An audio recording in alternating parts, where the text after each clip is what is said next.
ene eye fiada November bosome no da etoso enwotwe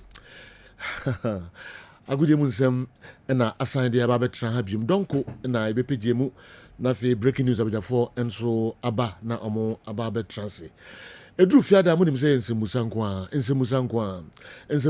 afa agudie mu nsem de opese ubusa na abjafo chechro madwen de fa ho bia no tumi de ba o de fa 05515999933 05515999933 monfa mo messages a eye ensemusa no emra na abjafo chechro madwen krankra emfa ho na ye de adwenkyere no ba na se wo so wo adwenkyere bi efa obia sembusa na yen adwenkyere ho a pamcho ensi kwan fabra na eno so no yenhwem kakra emfa emaw obetimi so ayen video e de abasa we noise ni free mu anansan wo de ba na se ya mo a na onim se kire noise no dosun dodo yentehwe yetikra no a ene yen kasa na ye ka no aka bom ndi bia na ye free na se bi duru ba bia na obi ayi no ho duru ba bia no se singlet bi anase wagigya dem dam paso na chese haba ni na amunim se nya de a ye begya tumu a nti no de ba na ya nya ntumu an se zanumai anama ya nyi antum munyi noise bia e wachire bia na monka onsam no ntietem asemusa no I intend mama na etimi abo as many as possible 0244263902 0244263902 and no WhatsApp line with me the videos I hold afaso abrayen 0593930110 059393 toso boso mienu ho 059393 ansa na 0110 and also with me the videos I hold afaso de abrayen every Saturday ko nyina midfield action Friday edition mfamo Musa no Emra Tony Montana Godfather say yeah nyame adom na nso e nyakopa adom nso me ho ye pa amanfo Musa no bebre enomde eba bebre ena omode eba na why the no there by this a very unusual question. How did you get the name Laka? We have first question. Also your friend is a Professor Daniel La Paz, Professor Daniel La Paz, and they do brave. Okay, maybe sorry program. Na say no me revs ya na kai na my teacher mo. All right, Montana say yeah. Nyame adom na nso Godfather. Right, no ya boko pa. Edru ho memra na fi asimbia mai bia ho asimbia mai. Nsemo ho. Na me be se me manage. Odo do. Me do ho. Okay. And God's love eba adwuma no. Se na efiada. Yeah. And a bag net say. See a weekend. Okay. No onkofi. I see. Abana fusuan so stress. Na oye video call bi hu me na. Okay. Or the phone to. Wow. Yeah. Okay. Na the bag no dey by senka mu twa na edi chire TV so. E na efiada. Ye so so betukwan akọ baby. God's love abusu for me so be tie program ya. Se na sorry program bi no okọ a bia be party politics bi and e bia okọ baby kakra akọ campaign minima de. Hey, abanfo di money o. All right. Remember when Abrafo Suya said the Okasa Woka or video call on stress. And I see a trap Nafusia was here and me and now Sama because school first and second quarter the crime and Nibida. Abrafo Suya. Abanana Casa. Oh, I'm telling you. And a committee boom bammy officer catching. Sabanase on Nuko school. First and second, and I said, but a some crony epic. Some crony. Was a simdra? Yes, I some bear. A breakfast. Now, who will be a school first and second, who know? First, a draw body. Yes. Who's a queer the classmate were here, Buzaro. Who be no head teacher, who teach a video trainer there, and so send up first and second one. Nasim don't go as him drive. Some bear. You better have a Monday. You better have a Monday. So, being with Scooper and some that never be here. All right, Yanko. Onyo draw money bia. Yanko. Yemeti for ene ahefo akwaba ene efiada ye remi all weekend. Yema etifo ahefo akwaba ye hen sama ekoso ewa amone. Yen shase enfrefri America too okay speed. Ono a YouTuber or a content creator. Na oko YouTuber all over. Or Ronaldo Jini Dimpa. Timi travel any awards there.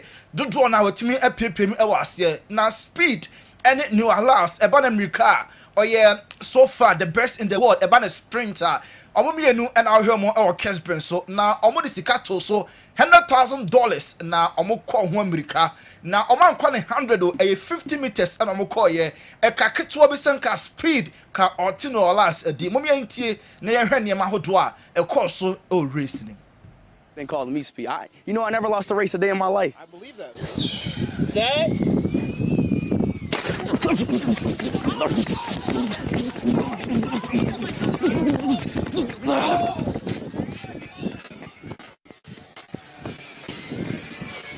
That was a tie. That was a tie. That was a tie. That was a tie. That was a tie. That was a tie. That was a tie. That was a tie. Let's watch the video. That was a tie. Where's the video? Was that not a tie? That was a tie. I'm the fastest man alive. Ooh, there I am. Whoa. There you are back there. He did turn around and look at you. I looked at him and then started jumping. Just for fun. No, you did not, dude. Oh, I sure did. Look. Play the video. Bro, I won that a little bit, bro. Did you? Yes. Let's watch the video. Oh, look at that. I'm jumping. Just for fun. Leaning back. Bro, I won it. Wow. I won that, bro. I mean, I can pay for your doctor's appointment with your eye doctor. Bro, Whoa. First of all, buddy. I'm gonna go get my money. Really? Let's go again. Let's do a rematch. I don't do me much. You're boldness. You hear him? You hear him? He barely won and he talking only crazy. a YouTuber, content creator. On an extra white, Ronaldo Jesse Parde, no, on for Ronaldo in Niagara. A few days ago, or interview Paul Pogba and Sonny there on the stars, not the Diagro, and on the fastest person we have to see Olympic Games now, of course, or Paris, no, the 400 meters, a speed, Neonko Brebois, or no, alas, inti Noah Edesa, $100,000, no.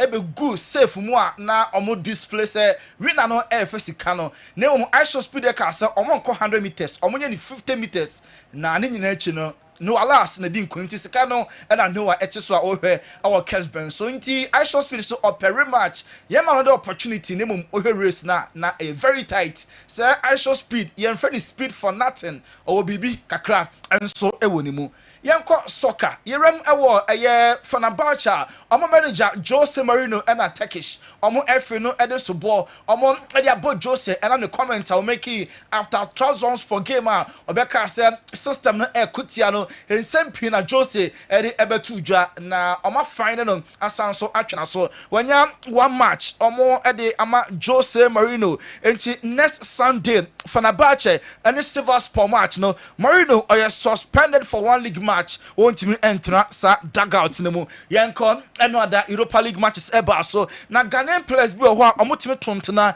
Inaki Williams Blasters and striker na Inaki na enye easy crack o she go wa bra anu apebawo SG a comeback eche Ludagrat Esham by 2 goals to 1 Inaki mo hwe ne 10 no the year ball ne man on 10 in the body no Mia short na eda trim sane ma we nyina oba Ghana Black Stars ye hu bi obi bisa say denti what is the problem dem party and the problem na Inaki okon club o de ye hwe go no replay sa control no opani ye ne short no we Inaki go no oba Black Stars den confidence and ayira supply na onya anaso no so epre ne ho eno ani go ne de na efe pa enye ono nko ana Ghanaian player eno o she go ewo the Europa League another Ghanaian player she go Prince Kwabena Edu ono so to atena e de Eman Club Victoria Plaza enti former Bechem United ɔmo player no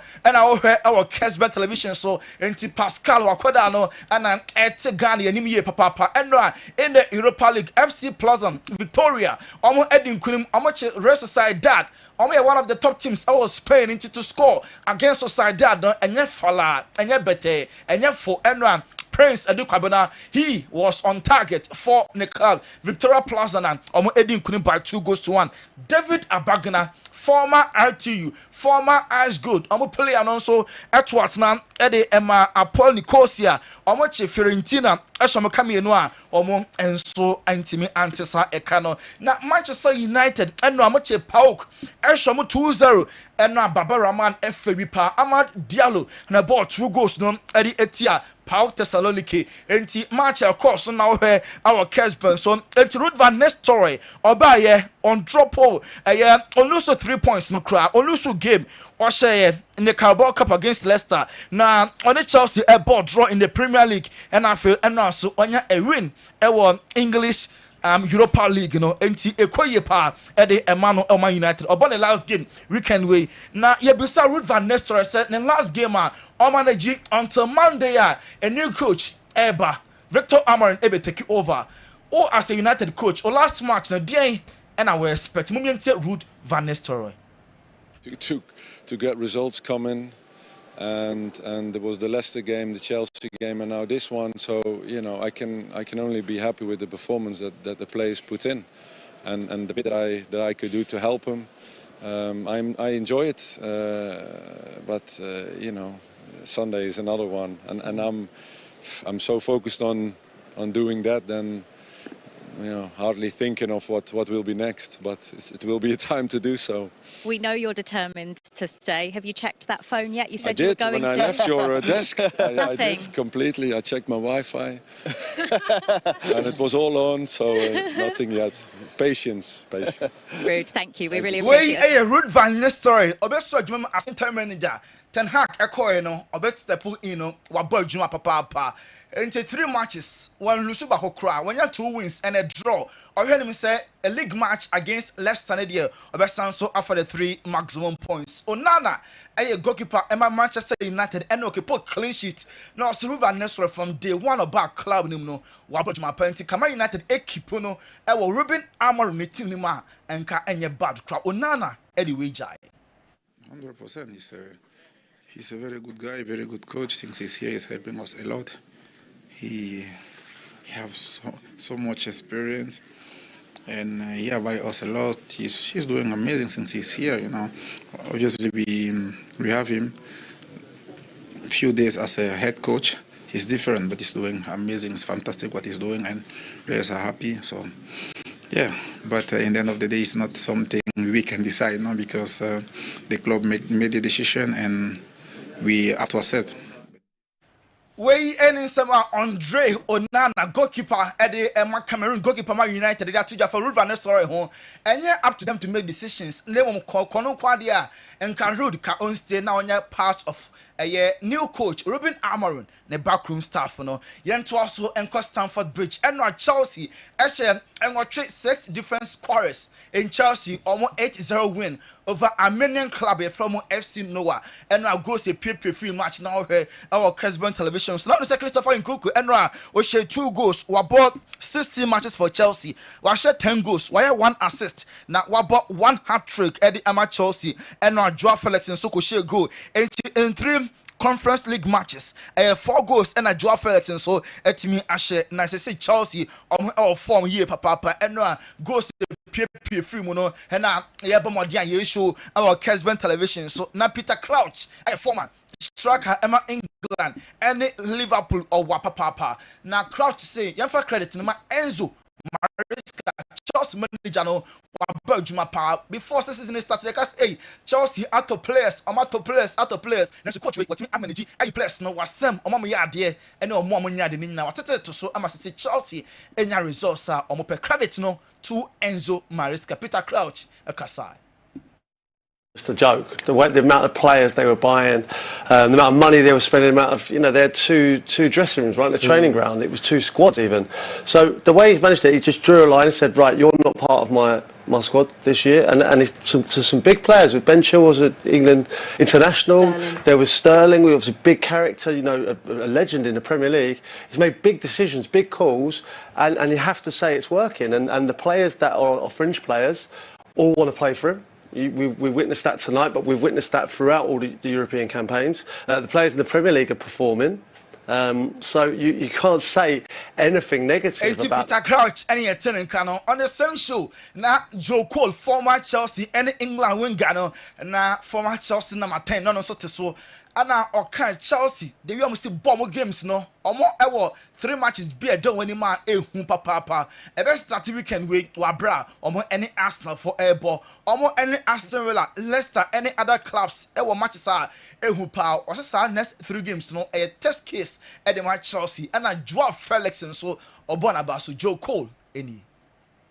Chelsea are comfortable. These games and this group will be dispatched quite comfortably, whatever team they take to these next 2 away games.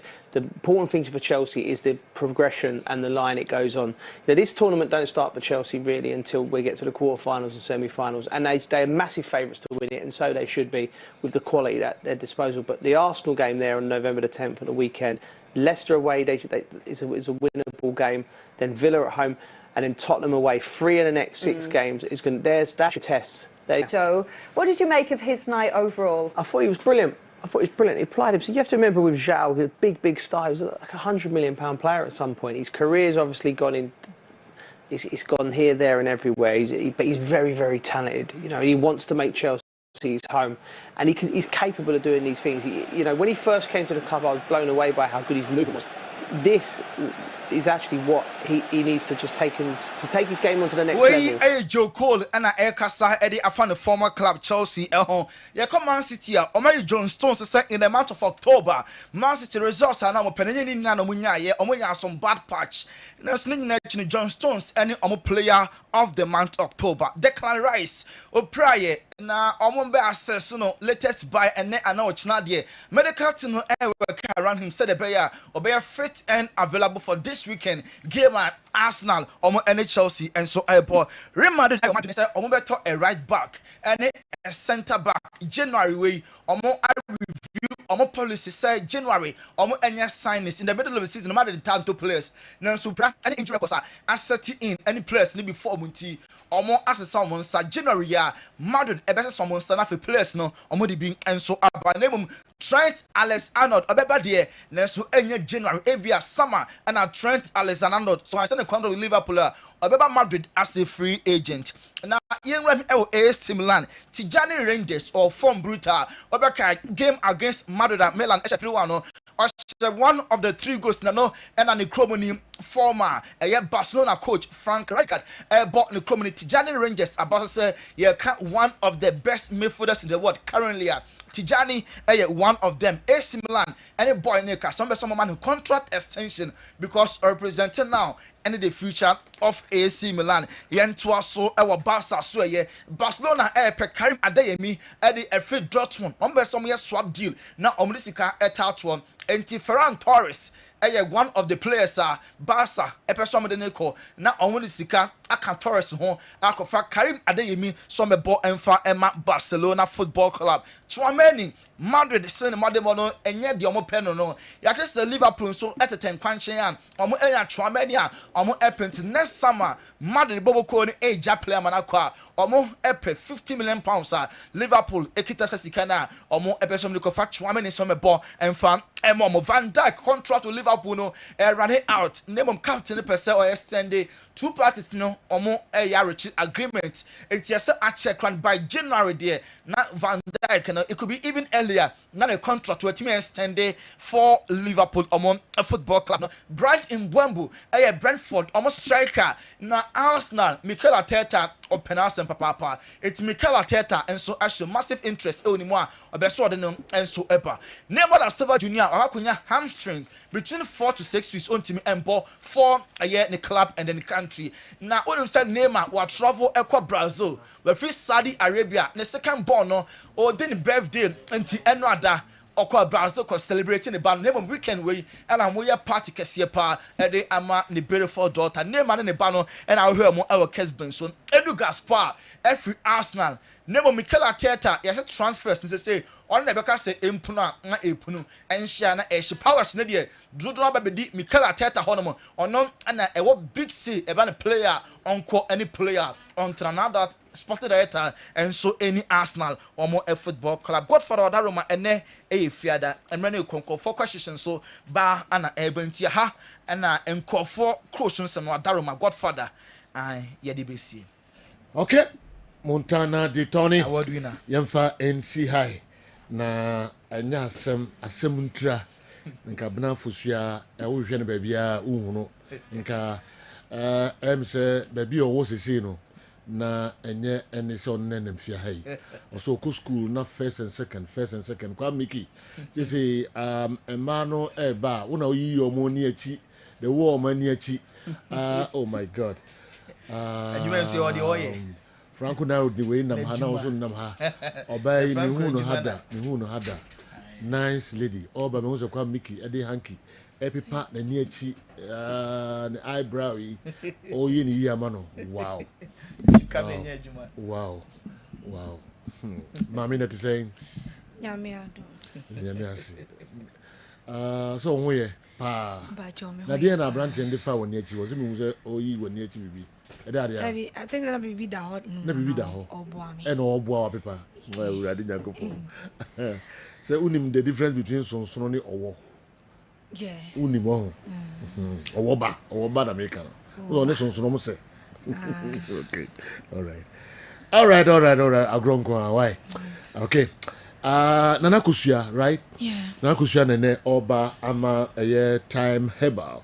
And until no better ha and and be yankon ho quickly na yenhwe no abobo no kakra de brain every time herbal omo ahwe na ntiwe Every year need the meda wasi bebre so mama me akonya ne se menye metie for yen twetwe apomoden ho enko mo meda for pa otie me sabre aha Kessben 92.9 kasa fidien eso majime dwai de medi ene na akosua yeboa otie me kan so de ne apomoden ho komotwetwe ebre na aju so enfri baabi ase time herbal center ya hye ye asua ye de wodoma komanum na ha ma enko na ekeka bom ede se yade kwaye mu ne edi agora no ntie tete ha man keka bom tu yade de eyade ketu bi ade koko ede ma ye medofo pa ya de ya ama me ne wansere na ya de obi benya wa ye kan ye si afi ya de enu ntina time about center ya hye ye ya keka numra ne ha ban keka bom ede abadwa mai so say ya tro ne kan ye no o si ye ni aduaba ne fa ha ban ni sa ya de sa pepe na doctor wo ye wo de aduambo ru akoyem ko titi numra ne ban keka bom wo de edu papa yi abadwa mai so wo si eye TIMG malaria dro tatashe se eye etiri di ya de malaria nkwa na titi unipadua nipadua say nipadua nkwandia edro ni ye TIMG time have all Mr. Dro and I can for Ediamo and sana meshasi no number no 0244 417 669 0244 417 669 middle part TIMG time have all Mr. Dro no ye dia begu jama swama say penetra kwan bora drugstore herbal shop any pharmaceutical shop be a benwo neko pebi na no esanse etridi ya de ebehwe wo so a tipa ye sha ase no edro ehia se betu ase no TIMG time herbal mixture esanse tipa ye behwe ni padua so a eya na sunsan so a malaria na sha ase a ekofa edeba wuti no etimi pai wo na edo say ga wuti no emutimi yo say dudu woje ho ba bia enje tipa ye sua wuti so a eha ni padua say ni padua ema anije kora ema wasetenem ema wumpom yemre nipa so de wo hia pomuden na de adwuma sabre ya ko adwuma so tipa ye nti wontimi nsi utira simpo na campus wa faade ato ade ama obi abetobi edro ne TIMG wonya bi na ono no ma tipa ye away wotia eja se kagaga wotia eya wo ya wotia amwani nyina epuru so wani nyina ye ko no edro ne time herbal mixture dro ena me dofo pa ohia se wo be no mu bi na aboa aduane ede na nso wonu mato wonu munya wo de wonu mayekro wo mini mayekro wonu maye se nyonyonyonyo yes sunsumu pe na so honam na yemre aduane na nkesi we na ka wo pepa wonya nka wo bedi na so ye de enti ebofo wo so kura na bibi ya yo yes mia woni di atrema mienu miensa bi na wo tu ni nyina to agu wa fi ni nyina to agu me dofo pa edro ni ye time herbal mixture dro se wonya na kira kwai na se wonu no mu bia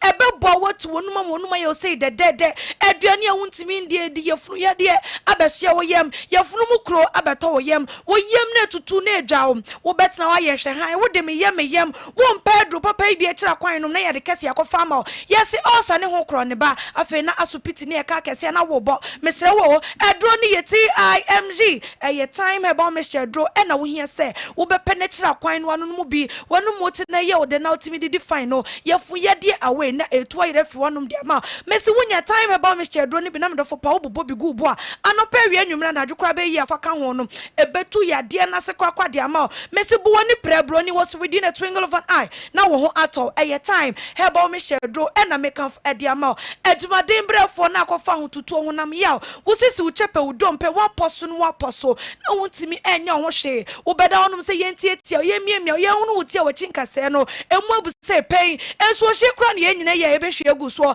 edro ne ye timg eye time about Mr. Dro e na make am e de ama sabre se wo be pene kira kwan no no bi ebebo autoto abehwe wo so ama wontimi nya ho hwe no ebebo we siesie ni padua no e de ama medafo pa enna aye wo den wo kan wani agu so keke no kra no aye den de ama wo bi besie wo sleeping relaxation minya bi ono ne brofo no wo kire se enna ye friend se enna wo koto kete so na ehwan aye den de ama no wo muni koto ha no wo muni koto ha sa de bechi no na nani ase nyina atotom ni ponso de ye edu papa ye time about Mr. Dro free honoma enna hu hia wo asetena mu se wo betimi ada no we gaining new strength ebo ni padua siesie ni padua na so se wontimi nda ema ni padua no ebre ema ni padua no eyemre eno no na wonyini ndu ba bia so na already no efon already no na esisi apapo wrinkles wani ase nyina tutom edro ne yeti MG a time about Mr. Dro a bibi dro crojin ye dada dro a busuan chamfa a mansan chamfa ye dudu obribi a mansan po for ye kokromutia chasa yen sign ho emmopo a prekese jamadra wo fiti kotia na ne ho boy fiemu eno one time about Mr. Dro a bibi dro kroje to malaria say ye beka ne send nim ni nachi e bi eni ho biem a timg a time about Mr. and a wunya sa benunum bi koso one frey number no 0244-417-669 0244-417-669 Minu aba wo tie me sabre me mama o tie me sabre wonya ntwa abra na obu nsanko ade na anidane hawo wa ya sese bi na ehonom ehwe na mu tutu obu ho obebu ne nsa gise asupiti asem wokoda ho ne wo ne mpane akese mesre mi bisa wo be kwa koda asupiti ba bre ne abra obebu nsa bia jeje mpane ana debida edro ne ye timg time about Mr. Dro sebo emaye mojefi wo se pie free ni paduam wo ba de nka bosumi mu ye yesu wo se na wo twe e wo se timi ba na so de no bana mienu na bana miensa bi e ba ne sana medafo pa mojefi na ka woni paduanim no etimu eye de e wo se o pedu papa enye dro nso ne edro ni de wanom na ho asisi ho so edro ni de wanom no abu wonsa ne nyina pia bonten edro ni de wanom na nya fe na obemnim no ho edu papa no eno ane timg time about Mr. Dro and na make am ama sabre se penetra kwan boro drugstore herbal shop pharmacy shop be ben wo penny doso poet wo kumasi akradia enye na uboro dani herbal baseline pharmacy Colinac herbal misty herbal and apidank ye nyina ya boy ye ho ano ye wo Ashtown ye bi apnato kakraka have made pharmacy and ke polyphone edin hwehwe ni mu ke engine herbal ye wo Emro Abidjan house PFA pharmacy ye Waterful New Road Freddy Men's herbal ye wo KO and also scammers ye wo KGT restaurants nemo moto ne ba ku mienu miensa wo die boro drugstore herbal shop pharmacy shop be ben wo se na ye medemi ntimi na me ye dro na timi abo mesiesie me nipadua ma matimi ada edro ne so de no ani timg eno awona atiesu so wo ho ayese hyehye wo je ho ba bia enje ye dum fa na wo hrodo ye so fa na wodo watata so se bribi no ewia kataba ye nyina ye dwanim enso ye de enti wo fa akonya sim edro ne ye timg eye time Hebo Mr. Dro ena medofo pa make up ediama sabre se obe penechira kwan no anu no bi fa dro ni to tiri mu ye esasa me na bi ne kai wo so sen kokọ pem na monoma wonyina wo mani pe na so takra no ne kire takra no ne ma kokọ de kese na takra boni de fa nyinam kwatere kwa na me kire wo se eno ye beka se tu malaria se ne de eguo bebre wo dwaman so na so se obenom na de ahoto bebre no eno ni asem no wo be yisika koto edro na fa hoto mre wo de ene na do sika shobotom kwa ma yade ne ka hoto a na keye edro na eno ane time about Mr. TIMZ and I make am ediama kwso ne frey number no 0244 417 669 0244 417 669 apomodin de eno ane TIMZ time about Mr. Mumien penetra kwanye no numbi na afi malaria fever bia adane ziba ewe yeso no entimi entunko emfa emmaye mede bio ene nana akosua yeboa apomodin komacheche ena mede ebreo dasene yebehia makra nakosua bedasi nana akosua yeboa uratilo wow the numbers ni pacho sansi numbers ni subium na so ye rodo na manfo mbeso mo frɛ no sansi mo numbers ni subium mame time herbal numbers. Okay, patch your number no 0244 0244 417 669 0244 417 669. Wow. Ibidi wachi na ya bepe no ni bi ato na enim se ebe boa yi papa se da manfo edi dance no eho na nakosua ye boa ye be sane o ehia da foforo that's pa thanks for coming nakosua ye boa and I be kan sempi de afa time herbal mon friend numbers no na mone omo eni enkomo kwa miki moda wa hin omra nasem esi nachi. All right, yebehwe na fe numbers no ode atu edwane mafre na mone no edi nkomo mone time here bampedin for edi nkomo say there messages na mode aba eye WhatsApp messages no yebehwe na yeyi kakra afiri ho ede amamo na medafo nyina enso aye set na yeyi no krankra ede amamo mamu nyina akwa babio eba Friday edition of Midfield Action. Yemfansi swear. As Joe, it's obvious Ronaldo is not a better dribbler, and Messi is not good, and Messi is not good with his head, and he's one-footed player. My question is, what is Neymar lacking? Kebadu Edway Fitachiman and Abre Ye and Anope. What is Neymar lacking? Okay. May call the next one if you go for it, you are Gadfly, say Gadfly, Edifree, Pope John Secondary and Minor Seminary. If you guys see Kofodia, or say I would like your pundits to analyze how Manchester United's current players can adapt to Ruben Amorim's system of play. Okay, and here you also know everyone them. Now the next one was I would like your pundits to explain deeply the meaning of political interference in football. Because Moroccan football is being managed by the King of Morocco and Saudi Arabia by the Public Investment Fund. But none of these it's called political interference. So why is it that in our jurisdiction, our politicians and governments don't want to interfere when things are getting wrong, all because of political interference? Justice Mampong, a same health center, there was what to Amane Oha and Anope Enono. I'm Pius Brown from Kumasia Manfrom Unadiwe Abrayan. I want your opinion on this question. Okay, your team is in the Champions League final and you have reached the 90th minute whilst your opponent is leading you with 1 goal difference and your team has been awarded a close free kick. Between among these players, Trent Alexander-Arnold, KDB, Kevin De Bruyne, Bruno Fernandes, Saka and Palmer, who will you put your trust in to take it for your team? Trent Alexander-Arnold, KDB, Bruno Fernandes, Saka, Cole Palmer. Juan Abemano Abobono Ede Amau. Okay, but we got the next one.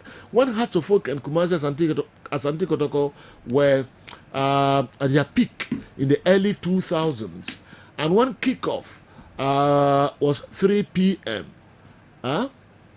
By 10 a.m., the stadium was full to capacity. I want to know how much was the title sponsorship on the league and the TV rights at that time. Okay. Time ana nipa just stadium by 10 a.m. near for floodlights. Na bebre so gina stadium na chi omunya kwan nwuram no. Na sponsorship league no sponsorship na saying and the TV rights and so no sign na clubs no enya free TV rights no are still the nipa ebuso nipa ayema say de was stadium no di entra na just say clubs no enya sponsorship and the TV rights and so no matimi operate no. Joe and your wonderful crew, my question goes to Andy. Why is it that the Italian clubs have the Italian flag in their jersey, but other countries don't? If there is any, let Andy help me with that country. David Agboli, watching from Sierra Leone. Sierra Leone, Yedamasipa, Yachia Ghana for more Sierra Leone, you know. Though it's funny sometimes when we yell about our league. I think the league has been already decided. But they create one or two competitive games to trick our minds. Then, bam, we forget. Clear example is Gold Stars. Gold Stars will win the league, and Dreams will never go to relegation. Surprises happen in football, but Dreams that everyone is beating.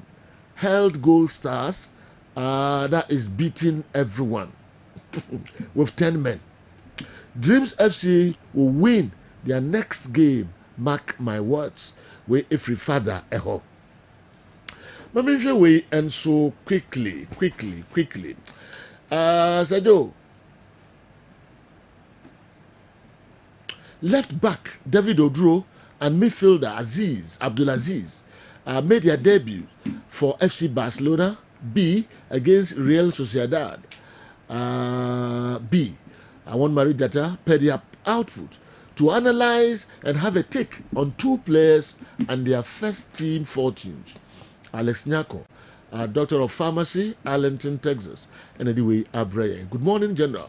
I would like Newton Latte Marie-Data to tactically explain Rafinha's role at FC Barcelona and the Hansi Flick. What is the best attribute? What is his best attribute as a winger, and how he's grown to be the most important member of the Barca attack? Michael Voswapia Escobar, former Kumasi Asante Kotoko defender, and anyway, and so Abre Escobar, what you first say? Wow, Escobar. Oh, Ghana. Oh, okay. Wow. Sergio, how well do you know Kwame Poku and Minta? How well do you know these players now? Do we need them now? Will they start for Kumasi Asante Kotoko? Or they will start from the bench now? Again, why is the Nigerian striker still not playing? So can't you see Dr. Ogum is playing the boys out of position? Tell him we need nothing but victory from Bechem. Else, Kofi Yesu, Dunko Nofen, and anyway, and so Brian. Yeah, got the next one. I'll say hi, Sergio. Good morning. It's Moises Caicedo, the most complete midfielder in the English Premier League. I want Marie-Date's opinion on this argument, and if possible, he should back his point with data. Derek Sasrasu, Offenso, and Atuwe Amaniyen. Sergio, does Otuado still have the right to lead the Black Stars for now, for our next two games? In other words, tell me why he is still at post. Stephen Nyamiche, Edwifri Asafo, and Abreye. After the symbolic loss to AC Milan, Real Madrid, Lucas Vazquez said, quote, in football, both defending and attacking is for the 11 guys. Titles are won by teams, not individuals, unquote. In what context will a player of his weight come out after a big game? Is it even important to make such a blatant statement after a big loss? I want Marijata to holistically opine on this, boss. Nana entry, Ericus Ventures, Edum, the Nana so de Abreye, and no. Sergio, good morning. Do your special crew maintain that Coach Ouattara should resign, or is gradually convincing them now? Do your special crew maintain that Coach Ouattara should resign, or is gradually convincing them now? Utiye boa, udwe efri nkoko ena abreye. Good morning, sir. In your honest opinion, do you think George Afriyie is convincing with his current outburst? We free Christian Nimo would free ahafu Kenya say and Abraham Christian Nimo. Okay, in your honest opinion, do you think George Afriyie is convincing with his current outburst? Me baha enso kakra why NDB afaha abreme. It's funny, eh? I'll say, Joe, it's funny sometimes when we yell about our league. I think the league has okay, Mr. Medin father, when I do by my year every hall. I mean, the next one. Good morning, General. Please, what's the update of Isaac Mitena as Poku and Kwame Poku coming to Kumasi Santi Kotoko? Thanks very much. Sheriff, Edway Free Kaswa Accra, and Abreye. Sheriff, may you also message, every hall. I mean, Zekov Mohammed, Udiye and Etwaso. Good morning, boss. When was the first time an English club scored 8 in an European competition? Best of luck to my Phobian boys as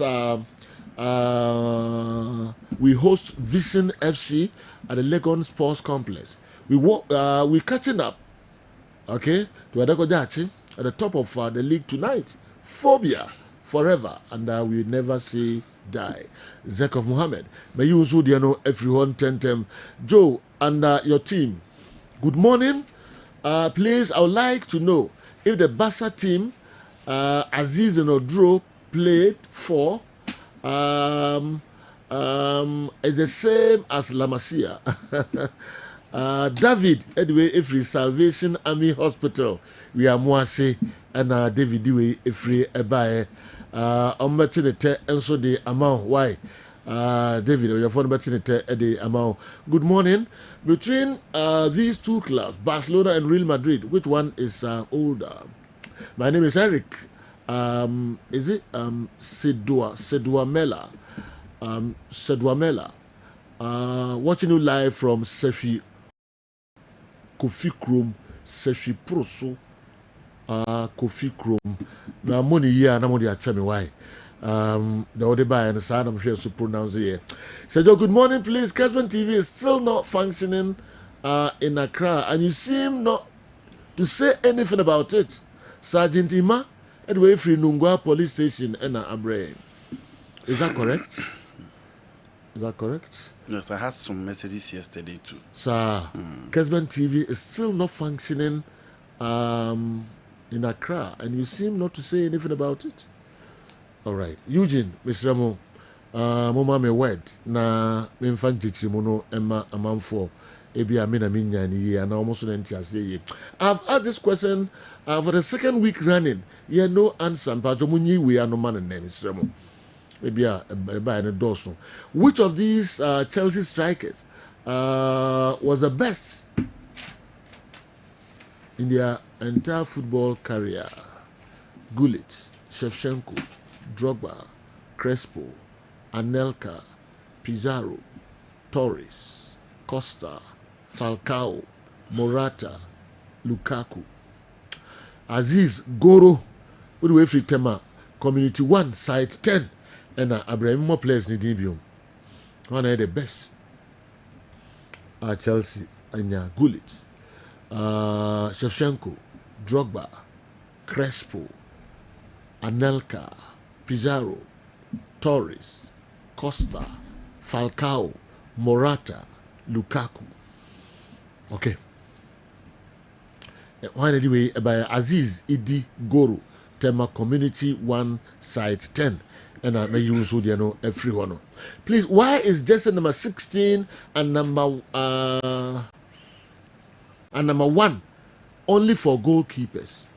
Abdul Mumin Zakaria, anyway, free Tenga, and Abre, huh? Tinga, Yeah. okay, Tinga, Savannah region. okay, Tinga, Northern region. Yeah, Savannah. Savannah. Sesi omwa. Okay. Omwa che northern ni mu. Ukowa. Ukowa. Minimsa. I want to Tinga. Yeah, ono na Tinga. So uko school or what? Yeah.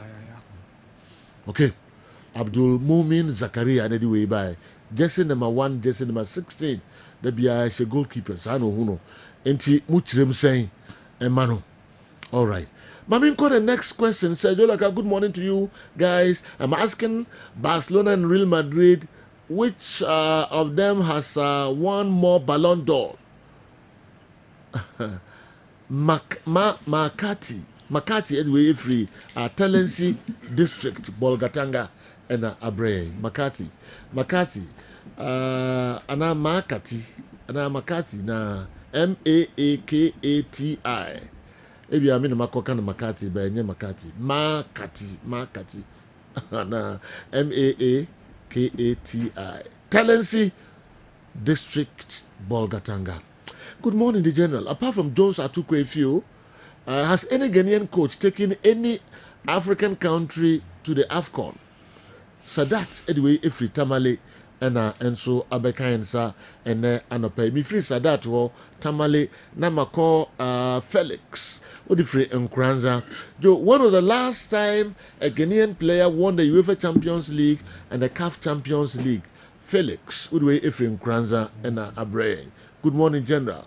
Please, I want to know the difference between aura and skillful in football. Keen, Eddie Free Kumasi Crow from aura and skillful in football. Keen, Kumasi Crow from Odianoso Abekam in Sawaha, may ye free ho, may call a YRC Focus. Achim Nkronso in the Eastern region. YRC Focus. Achim Nkronso in the Eastern region. Please, what is the difference between mechanical football and possessive football? All right. Lydia also Ebusano. Mechanical football and is it possession football? All right. There will be Abba and so no. May call the next one and also Frehina Ebae. Please ask Newton for me. Why is Professor Ogum? Why does he not use Ansu Henry in matches? Henry Ansu, I didn't see any own Yusuno in matches. Vic, and anyway, Abba, who didn't be Vic. All right, meaning, got the next one. Every Cabis, New Adubiasi Zongo, who is the only player in football history to have given most assists in Premier League, the La Liga, Bundesliga, the Champions League, Europa League, World Cup, and the Club World Cup. Can your panel also give us the teams he played for? Sir Cabis. One I assist some competitions here Premier League, La Liga, Bundesliga, the Champions League, European League, the World Cup, Club World Cup. My partner when so I assist near the watch goals. I said okay. Mr. Mumunya Mano. I'm Saint Stephen from Abidjan Kwanta. Please Job.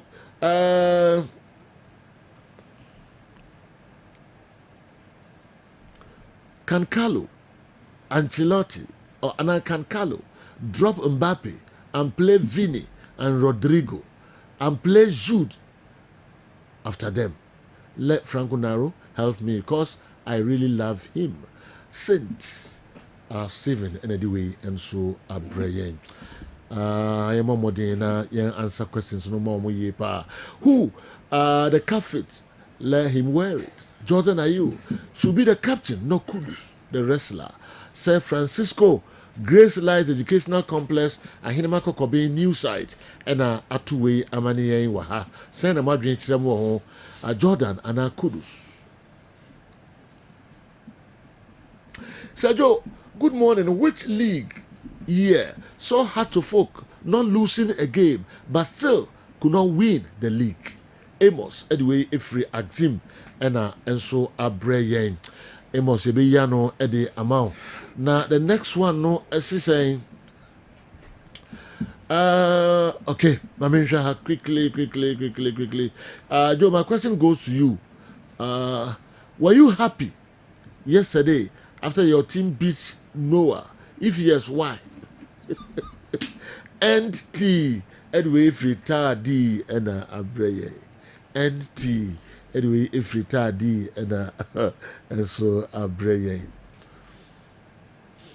The team Eshe Akokone ne Makra ade ne maninye.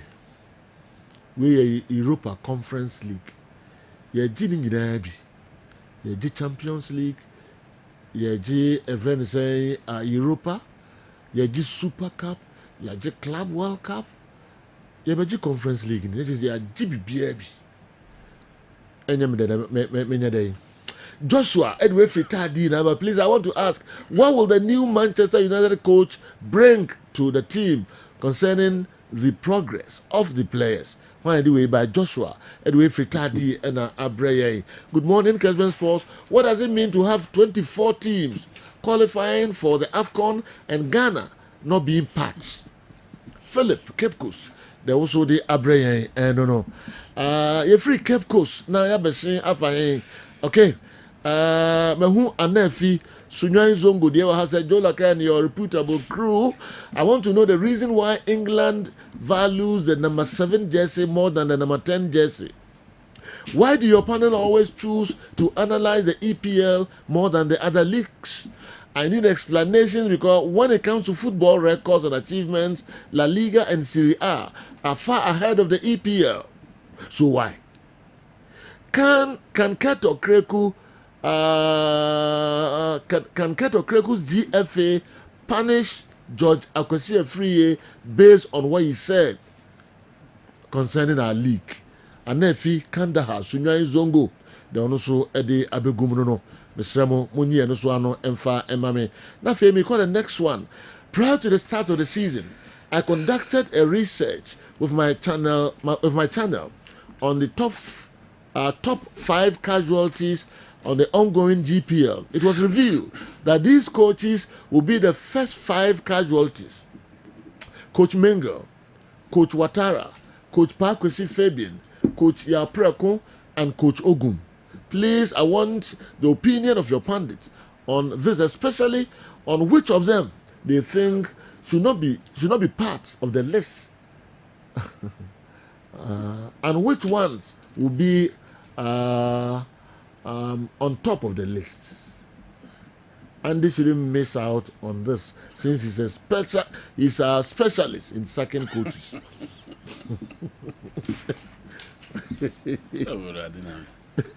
Africa must reason in a way Abreye. Hello, the General. How many African teams have seen their players winning the African Best Player back to back? Mr. Boatin the way free Techiman and Ebremo. Sajo, can Ghana qualify for the AFCON 2025 in Morocco? Let your pundits give their submissions as journalists, not as Ghanaians. Ebo Afo, Udwe Efri Elmina and Abreye. Ghana bitima qualify. Ako a Morocco 2025. More answer as journalists. Mamo answer the question no as Ghana for. All right. Ye free and also memfa be enaya na numbi enka ho na fe mu de bi so efa WhatsApp videos yenko tie no so kakra na quickly ye meto so emamo Kessben television Kessben 93.3 Kessben 92.9 Accra afa DSTV channel amutie ye na mo share live 364 Go TV channel near 121 ni na no unsa eka ye digital television bia unsa eka ye midfield action sanso na multi TV decoder no unsa ebeka ye nye Hong Kong me pamucho social media handles in so unsa ebeka Filippo Kwabri Kasem, congratulations to Manchester United for their victory last night. Greetings to Father One Canton and my daughter Frimpong Mansu Echa, Felix and my mother Auntie Mary. Busa question o do be chai Philip Kwabri Kasem o busa question bia na wo sha ase na wo chacha. All right, minim say question no we chiri ho ntina me kinkan ye no. All right, my way Emra.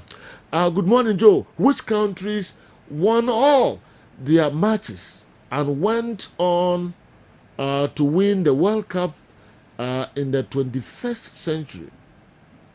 Which countries won all their matches and went on to win the World Cup in the 21st century?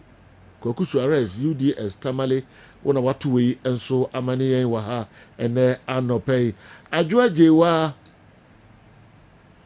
Adwa Jiwa, what? Ana we inka. All right, mamifa we see later. Me just sure say no eka home. We say Joe, why was Manaf chosen ahead of Asare, our Black Stars goalkeepers? Why was Manaf chosen ahead of Asare? Again, a lot of people clamored for Kamara ahead of Asare, but look at the goal he conceded against Heart of Lions. Do you still think he is ahead of Asare? Or, in your candid opinion, who should be the number one goalkeeper for Kumasi Asante Kotoko now, and why? Albert Ansuade, Edway Free, Albert Ansuade, the way free as Asawasi and Abraham. Joe, Leon Leonard Crew, do this for me. If you had the final say at Asante Kotoko, will you have let the team return to Babayara or not? Give reasons for your answer. Yunus Fuseni Yalwa Unadiwe and so Abreye. I want you to ask your credible panel. Can we conclude that the best transfer movement last season was Barca's coach Hansi Flick? Okay, there was the urban transfers the course and to you the best transfer. Okay, so please, the doctors who detect and conclude that someone is mad. Have those people been mad before? So if George Frie's era wasn't successful, does that mean he can't tell things going on at the FA now? So those people should spare us. Barros, Bibiani Barros, and so anyway, Bray. Arsenal are their own problem. Strikers were scattered across Europe throughout the summer transfer. You didn't buy any of them, and you relied on Kai Havertz as your striker against this bulky Italian defense, even with Bastoni and Acerbi. Arsenal will regret not signing a striker, Michael Ablekumajuma, and anyway, and so Abreye. Sergio, lay your panel or crew. I'm sorry, I didn't kind. Actually, I say let your Leonard Crew do this for me. If you are the final say at Asante Kotoko, will you have let the team return to Babayara or not? Okay, I'm saying Yunus Fuseni Yalwa. Let me go to the next one. What's the current performance of Kwame Poku, and which team did he last play for? Plus his stats, ever since leaving Asante Kotoko. With the Obana Ibuso Yasewa. Hey, our Mbenya Kwampoku starts ever since leaving Asante Kotoko. Last team our boy, the performance, Emro free Kotoko Bepim there. Yeah, aware na. As no Obusano. What? Ubebro, ana. Transfer market. Transfer market. Okay, Mr. Anyway, Yenfe. Yenfesia. Na ye kwaba na ye befa mo WhatsApp videos no and so kakra later na fi ye de second batch of the questions, and so Bremo, Kessben Television, Kessben 93.3, and then a Friday edition of Midfield Action questions in Kwana Modeba, Nayabo Modi, Yano, Ede Amamo. Okay, Eugene Edim, Bremo. Good morning, Eugene. Technical Penipa Nediwe Abreme. I say good morning. This is Eugene. Kessben TV is working on the satellites, DSTV and Go TV. See, satellites no call TV. That's and yet they yabo a friend is saying the friend pool my boy and yet my boy this right into and Obenya Kessben TV was so Obenya no DSTV, Obenya no Go TV. If you are using the DTT, the signal will be Asida TV, not Kessben anymore. Thank you. Enti mo amu yusu digital no. Say Obenya yen ewo Asida TV. Ana Mickey bra because sana Eugene dia breme. If you are ahead of the technical guys now I'll be checking am I or say if you are using the DTT, all right, the signal will be Asida TV, not Kessben anymore. Thank you. So DTT no digital. DTT. Digital. Digital idea. Unya Kessben TV, ubenya Asida. Yes, I am. Aye. Now because I was no. Because what can know. Dabi, what's unya? Oh. Kwame. Yes, my boss. Always ahead of technical team. Many na trona, Mr. Ombra. Apart from Mr. Kessben, you are ahead of everybody here. Where do you from? Many you know. And I'm saying, you are ahead of the marketing team. Or you are send ahead you of the message. medical Or send you message. Okay. Now what kind? Because you're honor, and I will read the message and say, Munya wa cry, and you just see there be Munya ye. Now Mumu you wano, a satellite. Who DSTV, who Sana me chechi mkwame. Unyaye. Sana me kai. Nemum digital di unyaye. Digital no munya Kessben TV. Nemum ebeba Asida TV. Ana ebeba susa Asida TV. Ebeba susa Asida TV digital. By Yeniso. Aye. Oh, okay. Aha. Pacho wanu. But what true say if you are using the DTT, the signal will be Asida TV. Yes. Not Kessben anymore. But I say we see them there. Obaka say you Asida TV. Aye. And I make can know no. Into one the bus Eugene. The prof na be one free me. Okay. When him so the bring English teacher. Oh my man, go away. All right. Intina and also no. This is a you need digital. You want digital but I Asida Kessben so. Okay. But discourse. Aye. Me pass I say we hear me pa. P2 bra. P2 bra. P2 bra to cheche mu kakra ma. Yeah. And fa la no ma. Oh, sure. Sergio. All right. Yenti okay, Sergio, the issue is the DTT no. Na Kessben feed na also. Amoye sports CC and Kenebe also. By a separate no. Ede Asida content na akọ eho nti mu sports see ni enko digital hobby. Yes, yeah, bot test also nti yeah, bot content for yeah, hwese bia end election time no yeah the content na election programs no ebe to nya start after different content ho nti se first na namo Kessben obenya sports morning show now Kessben TV satellite no asa konyan digital no entesa sisi.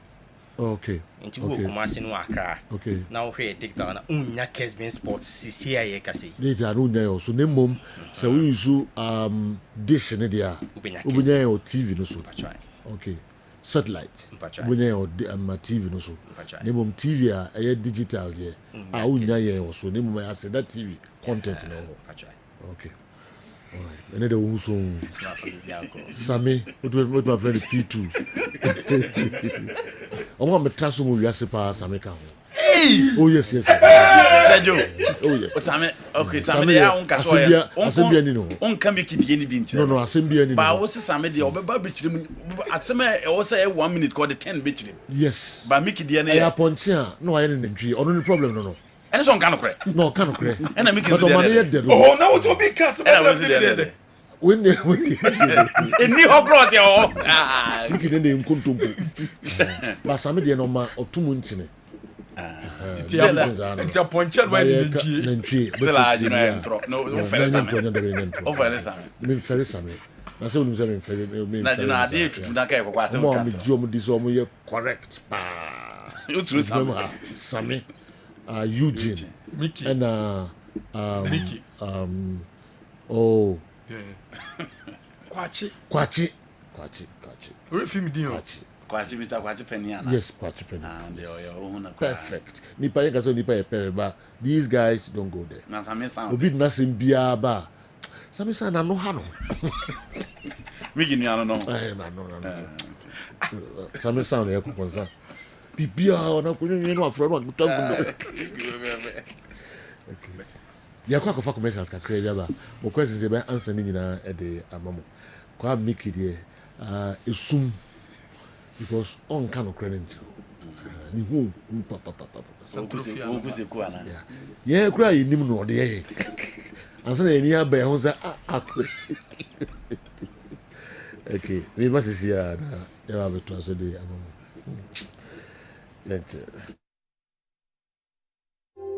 Anuanom ne adofo, yefra me Dr. Dawood. Me na me da Dawood Heba Hospital ano. Na enam me so ena ne Dawood ointment. Dawood 360 capsules wodwa manso a ene obi adi hu adanse. Na duwei edutwem Dawood ointment. Dawood ointment o se fatwi na ebeko. Ofa Dawood 360 capsules o se sisi na ade wom. Na drom yenu wei e adwuma bom. Obi a osisi ye o yapa. De obeye ne se, o de Dawood ointment no etwitwe osisi na anopa ene anwumre a. Nansa bia no na o de bia bo asawa, obetimi de atua. Udware wi a fa Dawood ointment. O de te ne fa sra. Ta bre kro na no, na wonom Dawood 360 capsules no anopa ene anwumre. Na danse ye na ba amane, o de enko na enko ti adanse ni bi. Dawood ointment.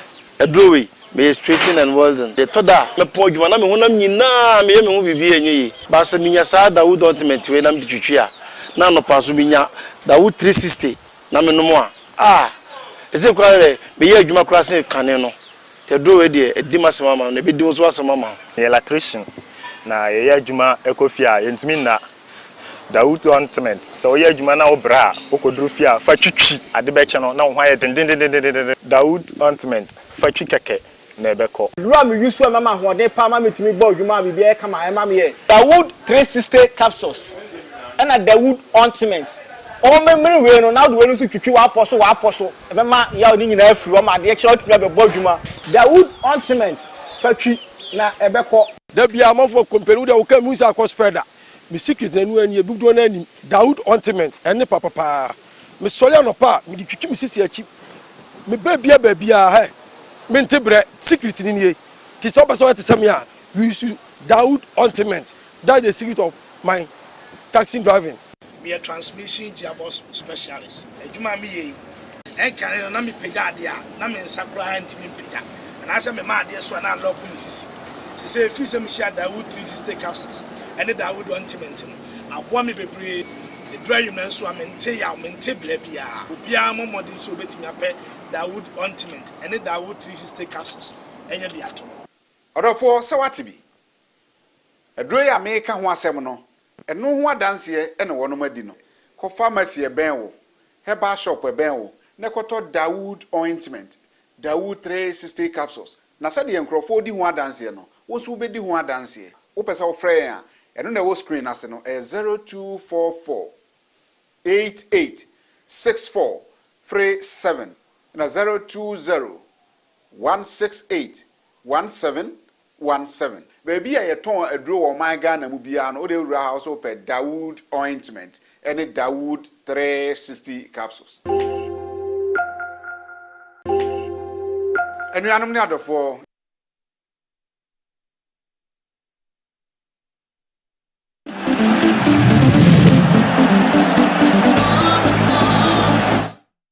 Okay. Yeah, mamu nyina kwa babiom na fe mo questions na mo de bae no. Ajafo atu aguso aye ho adwuma ntentem de amamo. Awa Mohammed mami nsha se mfamfiri ho. Ye mo no tew questions no doso. Menya na nke na yasan ya ba second batch no kra. Uwia video fo no so ho. Ese eti kakra nti tew. Ne mami nja no na me won adwuma bi a ho de amanti. Aha. Okay. Kwame Poku die no. Okay. And new mami nsha se mfiri ho ne. Usu nyere. Okay, mami ne me. Even come say mo here research okay, questions ni bi abajo bi aye no. Wow. But metimi aye bi. Metimi aye bi. Ana how do for the way me okay mami nsha se mfiri ho. Mami nsha se mfiri ho. Na fe mo research am mo here mo nye enfa man for questions mo misre mo ene wunya me pa. Okay. You know, obi say obo Neymar and obo Cristiano Ronaldo and obo Lionel Messi. And obusa say okay kan sem fa Messi ni Ronaldo ho e chirechire niam o ma ye o game nim na. O wie no do Neymar da Silva so. And also bibia. But as a Neymar lucky bibi, what to compare the two players now or can in terms of pack and so much na so no more bar in terms of delivery no e dey no lucky. You know, ade ba come hu o Neymar ho a Messi wo Ronaldo wo a omuni bi eye the killer instinct in terms of goals. Born a year born Neymar betimi akọ the keeper be 5 no wa 2. But Cristiano Ronaldo call ni keeper 5 or better 4. If we okro better 5, he is a goal machine. Messi call ni goalkeeper 5 or better 4 and or better 5. But say offer omumienu sin chena so the to Neymar in terms of being prolific, you know, I think say on Neymar like kakra. So the compare of the two. Apart from that, the omumienu betimi aye o park ni so bia wi ahodin film ni bibia film. No mo gina park na so mo ba. The ombe offer bi obetimi offer bi. But go che there of the two players, I think say omo was rochemo in terms of goal scoring. And yeah, the number of goals will be as but on the field of play, no say Oma will be a clear cut chances. The number of times will be a bebon the action. I rate Cristiano Ronaldo, Lionel Messi ahead of Neymar, and I think say and Neymar da Silva Santos Junior a lucky. Obisi manya free kick. Ewo 18 balls nachi. Ewo UEFA Champions League night. Na me wo a very close to the 18 boss. Until me wo Trent Alexander-Arnold, me wo Kevin De Bruyne, me wo Bruno Fernandes, me wo Bukayo Saka and then Kopama. Why na me man abo? You know, of these players, Bukayo Saka na me nka say onim free kick bo bebrebe. Kopama na nsan ye hu say obo excellent free kick. But ofo obi say KDB, ofo obi say Trent, omo ye proven in terms of so omo bo free kick. Into omo na me for me na me the Trent because na nsan there obi ehun say Trent here one player free kick no ball ta hye na ball ne beto 18 balls na chia ne hu KDB ni board here but say obehye goals no tentem no e free kick ne there I will give you to Trent Alexander-Arnold say me coach na me bo Champions League night na ball ne da 18 balls na chi na bibia atimi asset ya na me po bia mo na bo ahya mamia me the Liverpool abranti ya o da TV so yi e na mema no abo say omo free kick no ento obi say obo Chelsea strikers and na obusa say e brabe na omo ball Chelsea. I don't think say expand omo career no as a player. Minya sure say na nipa crop so kire because omo nyina ye Chelsea former players. Into the Chelsea performance na be hwe obi timi e boy ye dia. Then Shevchenko and Ruud Gullit in terms of football career any a better football career than Abrantie Feni Didier Drogba. But say by in the history of Chelsea the Drogba ye no there say do untimi mfa Crespo untimi mfa Falcao untimi mfa Fernando Torres untimi mfa any of the Claudio Pizarro any of the players emeto to Didier Drogba ewo Chelsea and modi bom until for Chelsea I'll go in for Didier Tibiri Drogba. So do obi say ya kasa mechanical any possession eya ne mpempi ne yeta use mechanical players ne yeta use sawes na ma omo say we were mechanical player say kasa player ne mechanical player term mostly used for players eya no omo technical abilities ne wo fem omo relationship with the ball no e ya na e wo fam e na mpempi eta isu ma sa players no mpempi omo ye players omo ye adwumaefo e wo park no so they get the job done omo ye very neat, very combative, very robust, and you're excellent when it comes to tackles. But omo ji ball ni wie na se okọ omo so a na obo se omo ho po omo ntimi nkura ball ni nche na se ya who said the Madrid for the see ball oliencho me na echi se ball ni kura na ntimi mfanya hwe Casemiro that type of a midfielder ball ni kura na hu ni bebrebe ojemu no wagina ni but off the ball no e hona na dwuma na ankasa no ed sejo eno ni problem amado the Freddy Federico Valverde is another player ball ni kura na hu ni bebrebe but se ball ni from nsema ni work rate and then activity or yet the boss of midfield no and they make us these are mechanical midfielders but so here basa akura Marca Sedu ofa obi ti se Pedri ofa obi ti se Rodrigo Cascante ofa obi ti se Fernandinho ofa obi ti se Marco Verratti wa he João Neves of Paris Saint-Germain Thiago Alcantara Bruno Guimaraes Douglas Luiz ball ni kura omo anhu so omo ye adwuma nti omo a omo technical abilities no ofem no empempi omo na yetare free to omo se omo ye mechanical possessive football de general obi anim se ball no ekura na o pese o boche na o pese o maintain o ye dominant na bibia ball no wo ho na o de ball ne beto fam de akọ wanim no eno na ye frɛ no eye possession obi se de na coach a ye frɛ no Ruben Amorim ode ba Manchester United the ode ba ye nim ne sa number 1 or ye coach a fancy the 3-back system enti Man United defense na e kwan dem na enkoyi no the ode free Sporting CP ba de say obeyi nipa miensa e de omagina kire ho na wabie mu de amamienu enti ohwe adwuma ode Gonçalo Ignacio ene the lives of Zino de Bastemo ene Osman Diomande moye adwuma ho a eno na ye hwe se ode Maguire ode Matias Delit ode Abrante Felizandro Martinez mo ebeba begina akire ho miensa na obie mu de Mama Dimlelo Arojo ene Abrante Fene Quenda.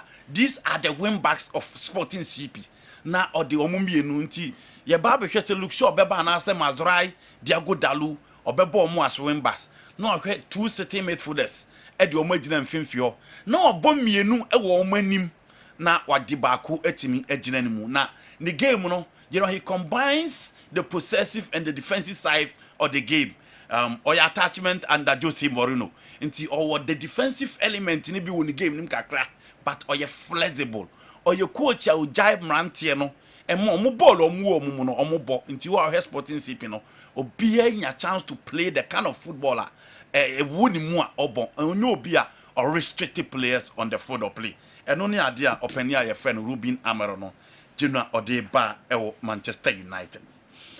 So Domingo Lucas no straight. Yeah, for there. Domingo Lucas. Okay. So Joe, and now will be the question we by na me answer no. Was that their body friendly? But still I may answer. Make once again. Obian blame TV rights. Obian blame sponsorship. Say nunti na ama house of 27 points or more to off enentia. Obian blame TV right and sponsorship. Say nunti na nansen prosper na to ogun bobo na enkoye. Obian blame. Obian blame sponsorship. Say no any TV right. Say any the reason why akotoko and house of folk ekwa abonte omunti memo enye nuntia. Omumienu na no omunye omu team ne te say omu team ne say the sitie. Nti omo hoden aba fem enu nti na omko abonti omunti memo. Omo hoden aba fem nti na kroma nkrofo hwe omo. It is not because of sponsorship, it is not because of TV right. Nti nya nu nti e na kotoko ne has omo bobo na jinro omo modebo ewo fem. Now still the was a question no. Say yo, yesha no ye be take in a farmer Premier League. Na kina farmer at the 1.2 billion. Kaneti sika no. Say yo, eno no the best sponsor Ghana Premier League no. Omo free ho no ye benya Ghana Telecom Premier League. Said you almost sorry, Kina Farmer the 1.2 and the best sponsor and Ghana Telecom for the 1.8 and Kina Farmer was 2003, 2004 and Ghana Telecom for no at the 1.8 a buyer baby see Globe Premier League, Yana First Capital Premier League and Yana Bet Power Premier League and the sponsors in general, dear baby by a time no TV right there ye born ne cry chance ye ton ko TV so e ma ye nya sika no enche now enti enya nu nti na kotoko ne ha so mu ntime mo enya nu nti na ha so folk league no mo boni nkoyi na onyemba be na omunye ni yi a enti ene omo bokotoko ne ha so folk na park emu so te sekane no je no a ba ku eye quality two teams no a parody on the field of play and Hearts of Folk elbow player be din and the Diaco Park. Hearts of Folk on more confidence on with team nimpo. Hearts of fans no more confidence on with team nimpo. On more fans on more confidence on coach mumpo. Kotoko fans see and pam coach at the or mukromuniji do on team nim. It is a see on the boy near. Obeda no Wako Park am a park let me a bomber. But you know I can't no names ewo na names na na ewo ho no nso no so mo ba park no so a na mo yeso adwuma ma hu nti hwe my heart mouth hwe Yuri Asante hwe Esmemens hwe Prince Tego omo beto leading the Prince of Ghosts hwe Ismailado hwe Emmanuel Osekofo general these were players and omo take responsibilities on the field of play hwe Michael Akufu hwe Jordan Opoku hwe Stephen Odro general hwe Chipsa hwe Michael Asante na fans na crowd was believe ni wo mu etimi mo omudin on the field of play Alessa Samuel Makwekwe Bekwen say obeshe ampa Bekwen beshe we are talking about Bene Champon, we are talking about Kofinti Boache, we are talking about Ahmed Toure. These were quality players. Yakuba no obi anto challenge wa ha still you know o share Hearts of Folk wa ha esa ko share omo obo ase or say as good wa esa ko share omo obo ase. So they both teams had players no omo taking responsibilities on the field of play. Omo team ko gina supporters anim ka kire omo say mumra park na meche de amamo so obi ti say Dombote ebeye all the shenanigans ebeye all the antics but on the field of play ni free kick ba ku bi die de no uniform crowd or the beto the free kick na ball no amakombo ba na sese no enti sejo Sivodro use esusu Prince no usu ansa e place ball no at the far corner the Franco say e goals no share no ha no enti Kwabnadoji ebe makotoko fans confidence a match na omo bebo no they win so they should come to stadium and support them and Kotoko has a baby bobola who are the players that will give the fans confidence to come and support us player the Chrome Kasa Usuro because onyini team ni coach kura so akokasa e dia sembeba you know all those things ne boama you promote to Kotoko and Hearts of Folk and the quality individuals within the setup and be for Hearts of Folk say omo bo omo first 11 asisi a omo ne Kotoko be bo omo be hu bra omo bebre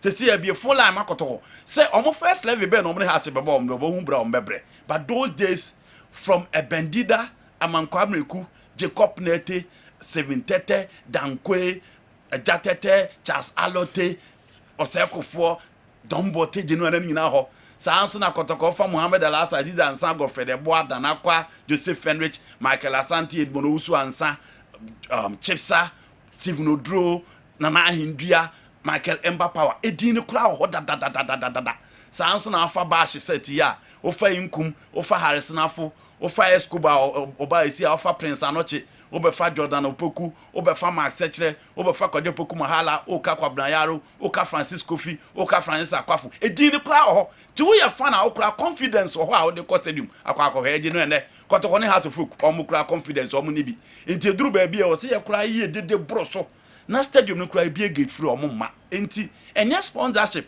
any TV right and ama Kotoko ne Hearts akofe. Some goalkeeping issues now for Asante Kotoko, Kamara, any Asari in seminar. When what you say, would the never say and why any? Obi the message be back some time ago. 11th September 2024, and what the message by then or the message kakrebi akahon aba. Maminko 11 September 2024, message kakrebi and the pakonde by or penmupa and the dean no besemebo.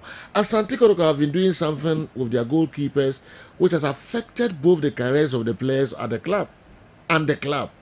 During Duncan's time, he brought Enesoa from Brekum Chelsea at a time they had Isaac Amwako and Oforianchi. The two were national team goalkeepers, and Soa, playing for the Black Stars then, also joined. In the end, they lost the national team slot of two of their goalkeepers because they were inactive since Soa took the post. Felix Annan was in top shape and had a national team at his feet on a ticket of Asante Kotoko. they started promoting Kwame Ban to push away Felix Annan, and that affected both their slot on the Black Stars and the career of Felix. Kwame Ban was a national team goalkeeper then. While going for the national assignment, they started the hype of Danlad and pushed away Kwame Ban. When Danlad also had his time with the national team, they started the hype on Freddie Kasari and forced Danlad to lose both his national team and Asante Kotoko slots, affecting his career too. Now it's Freddie Kasari with the national team, and they've started hyping the Kamara guy. They are forgetting that if Asari returns and Kamara keeps the post, Frederick will be inactive, and that will mean he will lose his slot of the Black Stars. This has been happening, and they are not taking note of that. They must think about it very well. No matter how good Kamara is, Frederick must be protected, else he will also wither away like others. What are they forgetting? What they are forgetting is that when one keeper keeps, the other becomes inactive. And when you are inactive, the Black Stars will not wait for you. According the way by 11th of September. In the end, or say, or kind of some message, you know, the buyer. Now, I talk a crabby. Joe, don't or say now Kumasi Asante Kotoko fans have done Kamara sir, and it has affected Freddie Kasari. Please kindly read it again for the Kotoko fans. Then now dear brethren, don't mention my name. Okay, name them mention. But maybe I made it diagram one says sometime. And so I can find SMP Abba. All right. In the more they can't Kotoko, we busa say one number yin is number 1 no. Na and so ya show one some account tentem. Me ko fa di what in kra to si mami nsape. Me ba no wa to so mami. Ni what scientific herbal hospital kra to ka bi 3 minutes. Me ba ya and he came beto aso. Clinic onyankopon adawroma odi saa yaresa bia wei abesia nom se obi biara ohaw bia da ne so bia no aye yare de onnam yenso na entimi enye de ensa ne yare ebia me no ka sei mi yare na me bebuboso no ebi kura na na mantimi amo yare so oba nyankopon se onnam yenso enam haban so enam mpaibo so ebetim atu yare na se ama ho ato ebia odie ne ye awo sem na ehaw ebia oye bema no entimi sori nyina so kra ansa na bema ne be sori agina so no eye moja enedeko enti se moja entimi ndi afurisa ni ye a bema no entimi nya da because bema na ye dindindin nyina eye moja ena afele ni sa ebia me no kasa ne de odie na awu eda ho fom kodo a entimi nsori kra no nyankopon na me nso ebema na ahaban so amana sori ama oso so ho ato be ne ye meto nchia wo ho bi ebia na oso de ne de odikobo ania na abesne ko free premature ejaculation oba ebi wo hono kra eye adwimu na wasi ye de ye cycle de bia me kasa bi wo hono ma enye dro enye bibia na ye dro oba ye no bedi nkomo na said the problem ni sitie no ya hwe ehu problem no aha ye scientific clinic things ya yare sa no ye demonstrate wan kasa wo yare no na wahu se o kono adro na okono no wanya hotoso se said ye tie bia no ho ye de ebeto hanu nya nheda ma wadro keke ye ma wadro wa bra ye huru problem no because amre sika ho ye de enti se o mo obi adro na wa unim de ya adro ni kwakoye na se okono ma adro na se ankwa wa nipa kro no de ne ye typhoid so say enya wa wanhwe ya ohunu typhoid betimi am ye twa wonso no epilepsy ekire wo ne ka say ebia na wonam a wotwahye ama wachinia enkwa meso bra ene me meto nchia ebia na wode no eye pressure na tena so achepa ebia me no ka say uda form team stroke abubu agufom ana say yare na amana obubu agufom team a untimi nsori no fremini ni hu komo wanya prostate problem odun so a enyeye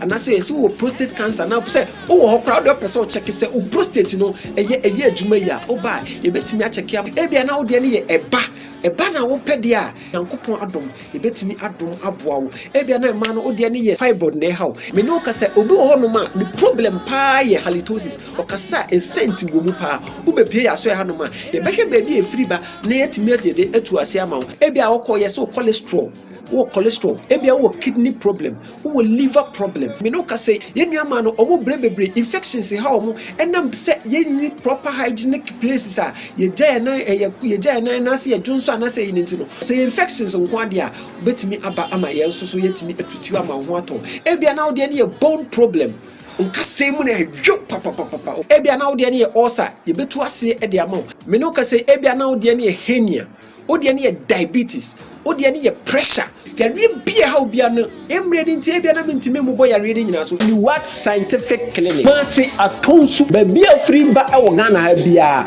oba o se oba atonsu Monaco junction bedu a number no na wuwu on 0244 087687 ofre a mema ya ba be fa aba ho udu adansi wura banka opposite pe ene ne mo se signboard ne bo kakraka e ho ni what scientific clinic o se ehonom no ya hyehyɛ nsa crate bebre ehonom adansi wura bank opposite Accra your mile 7 Edeko Tantra kwan no so no Janet Corner your kwan ho pe ubedru mile 7 overhead na ofre ya homa trufo no a ye bekyere wo kwan. Wherever you are in this world, either you are in Ghana or you are not in Ghana, you can call or WhatsApp us and we will arrange how to help you. What scientific clinic? Nyankopon da romanti wa hoto ebeba.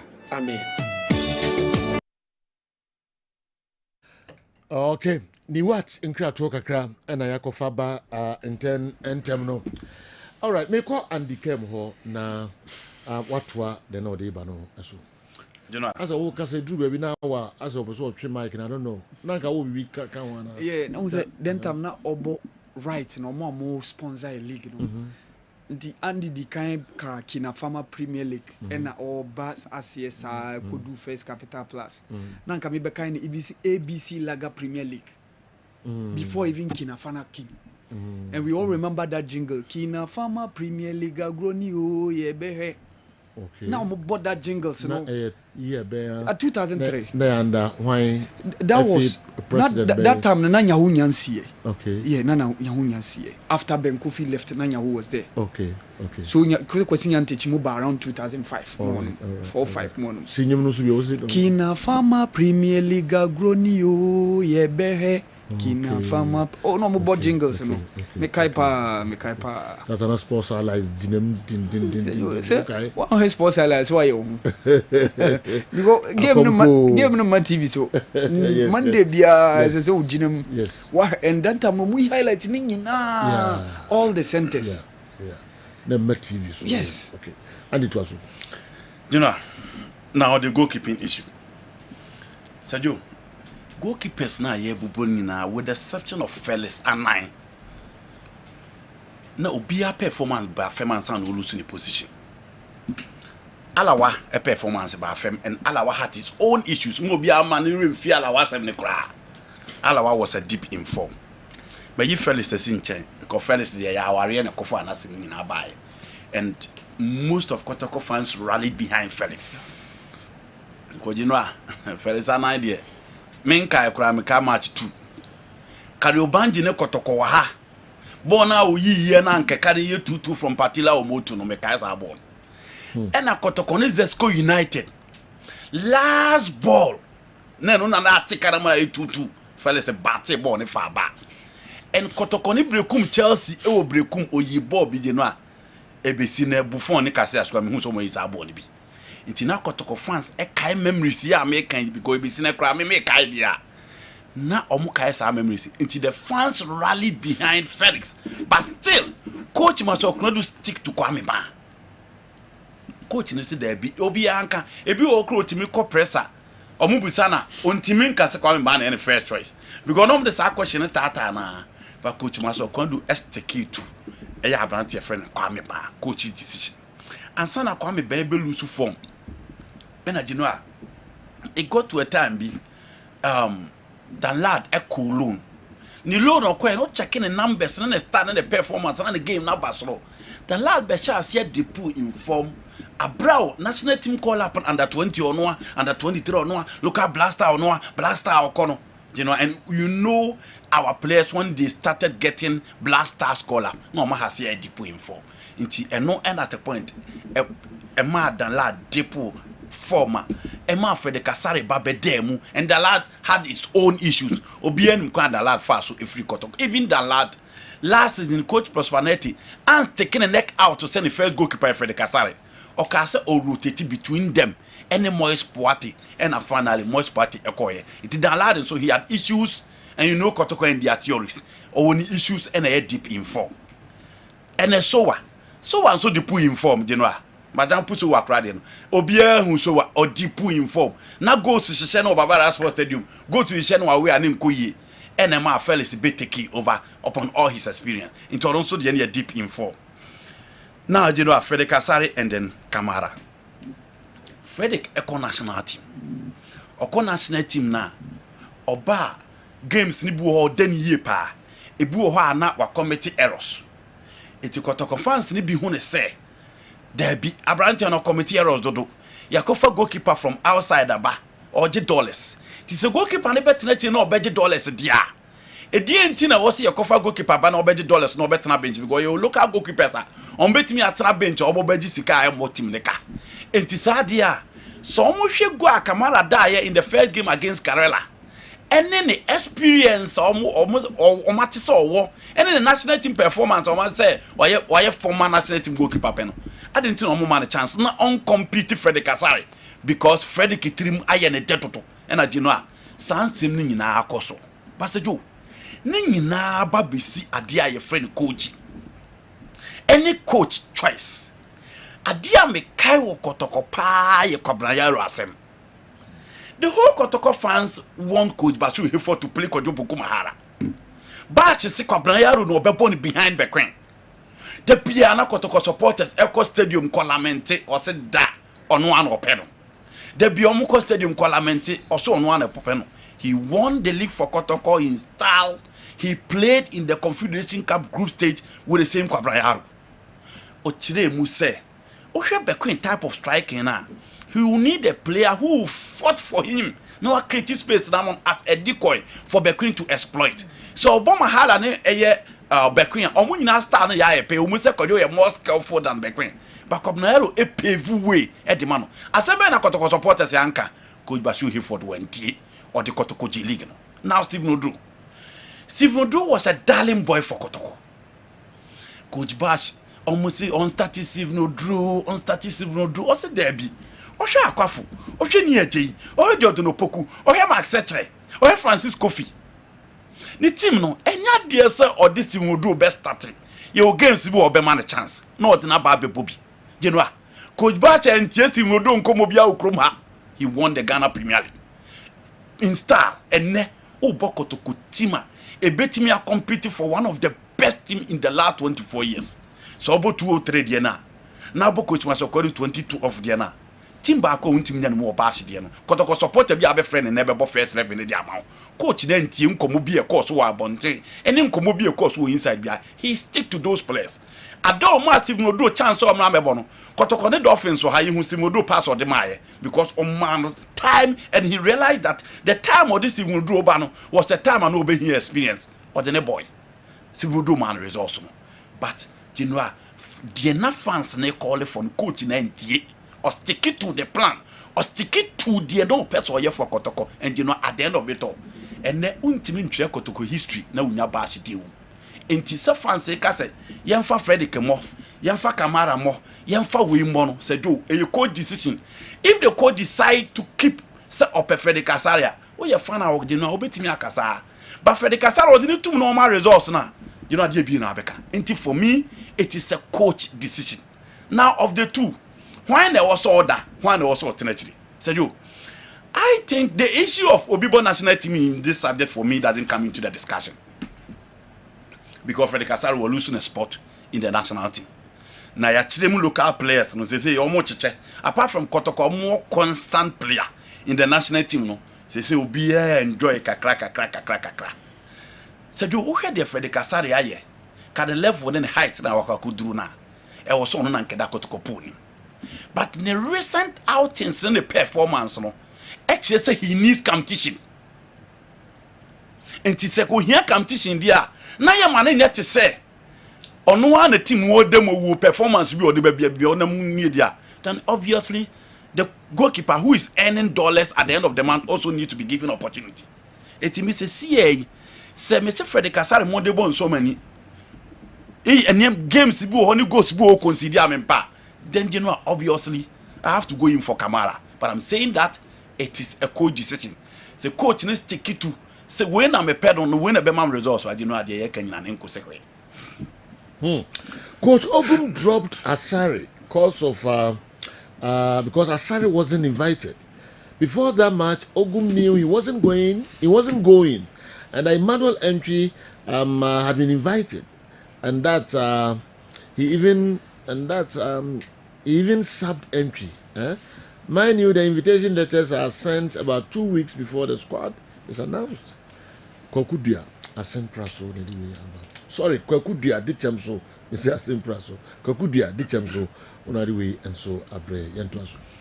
General, now to the next point. Obisi, Ntiasha Mutado Dasotia. Sajo, Utado Yams BBH, say, Yagana Football Association, Yohui. Say a Kasa, Omoto, Makunuma, no more Sre, Yani, Huyo, Menika. Oh, sir. Yes, because the Abeka be an Unkuche. Dear Naka, my son.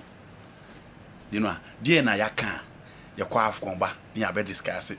As me a bed discussing and go baby, near Coba, near bed discuss it at the Crona. Utado says, I saw two Abasa and Pam no Ghana. In Uyini per 100, you know, I mean, just 10 crowd. But the FEC sees it differently. They think that he's still the best man to take us to the promised land. Inti omu kipono. So we see the last time Nkomubi ano mudia person say ono no person me na liu sisi. Inti omu man emre. Oh, you know that now say. Say emo can say if we me so me to ado liu sisi. No man time, right? Oh, you know that chi kasa no wanti na before your games here boy. Okay say no me or kasa no me example so to say Aliu Sisi your man time you say or kocha obetimi ayi bibi. Inti no so omo hu no say Aliu Sisi o to baby o jina say I didn't know was on that coach blaster. Untimi nche Angola ntimi nche Niger ene Sudan I didn't know was on coach blaster. Inti they don't see him say on continentally they still feel say your man emre.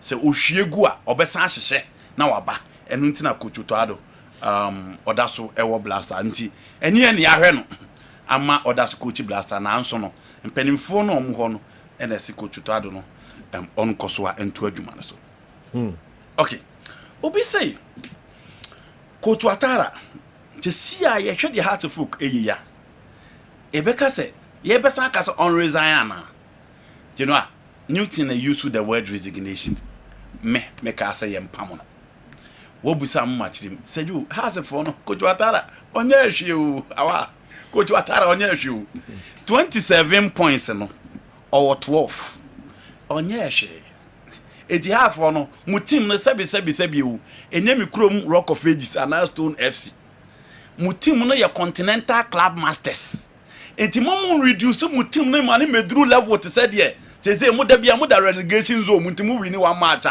you are making merry said you has a folk omo last 6 games ntina omo coach Atara ayedi obi na ebi da no omo wo win mienu omo bodro me ensa no malusu baako nti 9 points out of 18 and ntina omo coach Atara wo ya de obi na ebi da no has a folk 1.5 points in the last 6 games last 18 points or 1.5 nti eno ne enwuma ayento frɛ coach Atara no said you this last morning show you know I would say why so you put 27 points now or 12 hour you bully has to fuck 27 points or 12 oh baby what form free or before half from 11th no don't call 14 no but since you that say since you that 8th yes do I had so far about him what 15 points are coming on ton kune about him ana o make up points build up no say Andy ga say 27 points say 9 games no okay and wanya 12 nature say 15 what to happen ah well you know who is saying coach Atara me na me ye penny ma hasia me pam say that you not maka wow me pam dia na why die o say on town me pam so what say me there meant you know coach is pam there onzuo ne wa ya wo no obia so reasons am man no genu a obia ntimi refute to me reasons no na ni nyina ekowie mo a omo ne me ya gi no duru coaches ya pam omo so enti that is it for coach Atara enti Or say Georgia Free na outburst na is it convincing? It is Genoa. It is convincing. Na some work can obi ntimi nye chinyi bia o na some work kan. Enra make us an holy start for no from PR. Say and seven make for mu team on no mani nya. Fortunately the PR is my close friend. Many are na Adam for pan. Ono na Holy Stars. Yes. Baseke. Yes. Okay. Omo PR many are Adam for pa your close friend. Your friend is Oh, Alfred. Ono host to Onia TV sports show. Ya Adam for. Okay. In the Morocco. Okay. I want in under Morocco. AFCON under 23. Okay. Nti ya dan for no friend. Me man two lines na o say any asem ye na anya omo de. Nti Sergio me Holy Stars for obi an time but mo fa mo ho nche sahi all stars for mu say mo ye kobobo na mo lead 1-0. Na referee see ade chi anopa mbeba beto match no so. Na ade chi na referee na nsi ho. Na ye je points ma sahi all stars amonti be ye mo de. Wo de mo amutie me mo ebe ye mo de. Se mo lead 1-0. Referee see ade chi e beba beto match no so. Ade chi an referee nsi ho ne lines nyina nsi ho, obi nsi ho. Na ya je points no dia ma atia mo na mutie sa asem nti mo be mo de. Inti it is not as if obi hitimo. The didi say all stars no na say all stars for no. Enam say mpanimfo bobo man nti do ba bi from club say omo players won is mo bi an grantee interview. Inti yen kani wati a wo se agro na ede. There be a bit me akwa left na ko atia mo. Will you be happy you want? Inti George in 7 days you know. Me hu asem a waka obi anim. I to you asem o kan eno me throw challenge ni say obi my example say ye bo a PSL na Kaizer Chiefs say a player say de omuka ndi omunko bo match na Kaizer Chiefs akọ omukuro mu akọ division players e hono masesa omu e de agu kam e de Sundowns akọ bo match as we be see one. And if the person is calling him manipulation, what is wrong with that? Inti George in seminar or Canada a convincing or about foundation of our footballer. The BID different coaches now build the fundamentals. And yen will be so Kofa one, a China Andy, a China Newton, a China do. No, we are also you are building the fundamentals. I find building. Go to Chile, go to Belgium, go to Brazil, go to England. So more builders in Georgia, so normal for a different mason for the building. Inti Sergio. Jordan seminar candidate. For me, it sounds convincing. Jordan I used to be the captain or Kudus. Okay, the Nsema coach Otoado can said Jordan is likely to be the captain. And since by before game Messiah boy uncle you know, actually imagine no rumor. Say coach Otoado initially informed Jordan say no be captain. After Jordan say Yanis Wakako dina press conference I say. Now one announced say Kudus will be the captain for that particular game.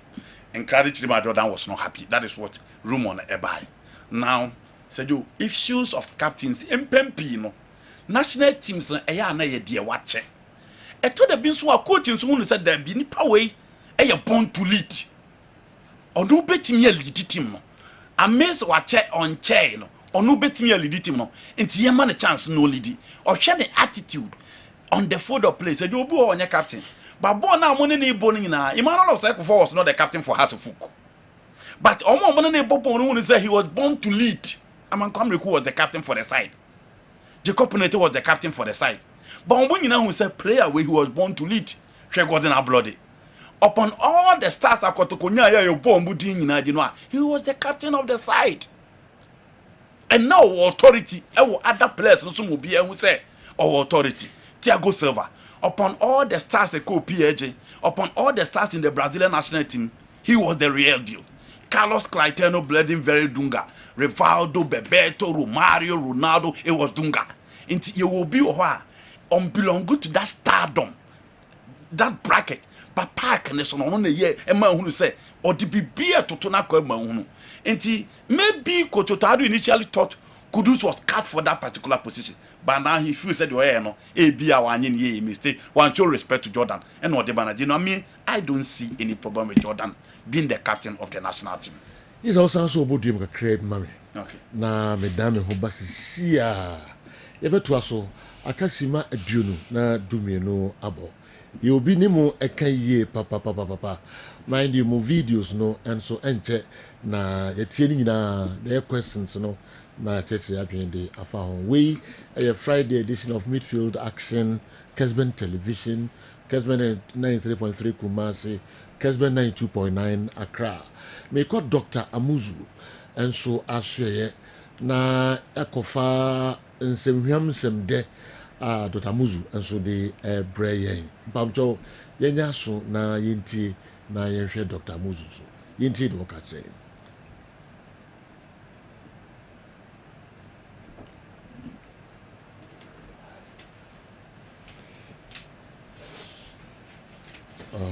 Okay. Yɛntie Dr. Amuzu.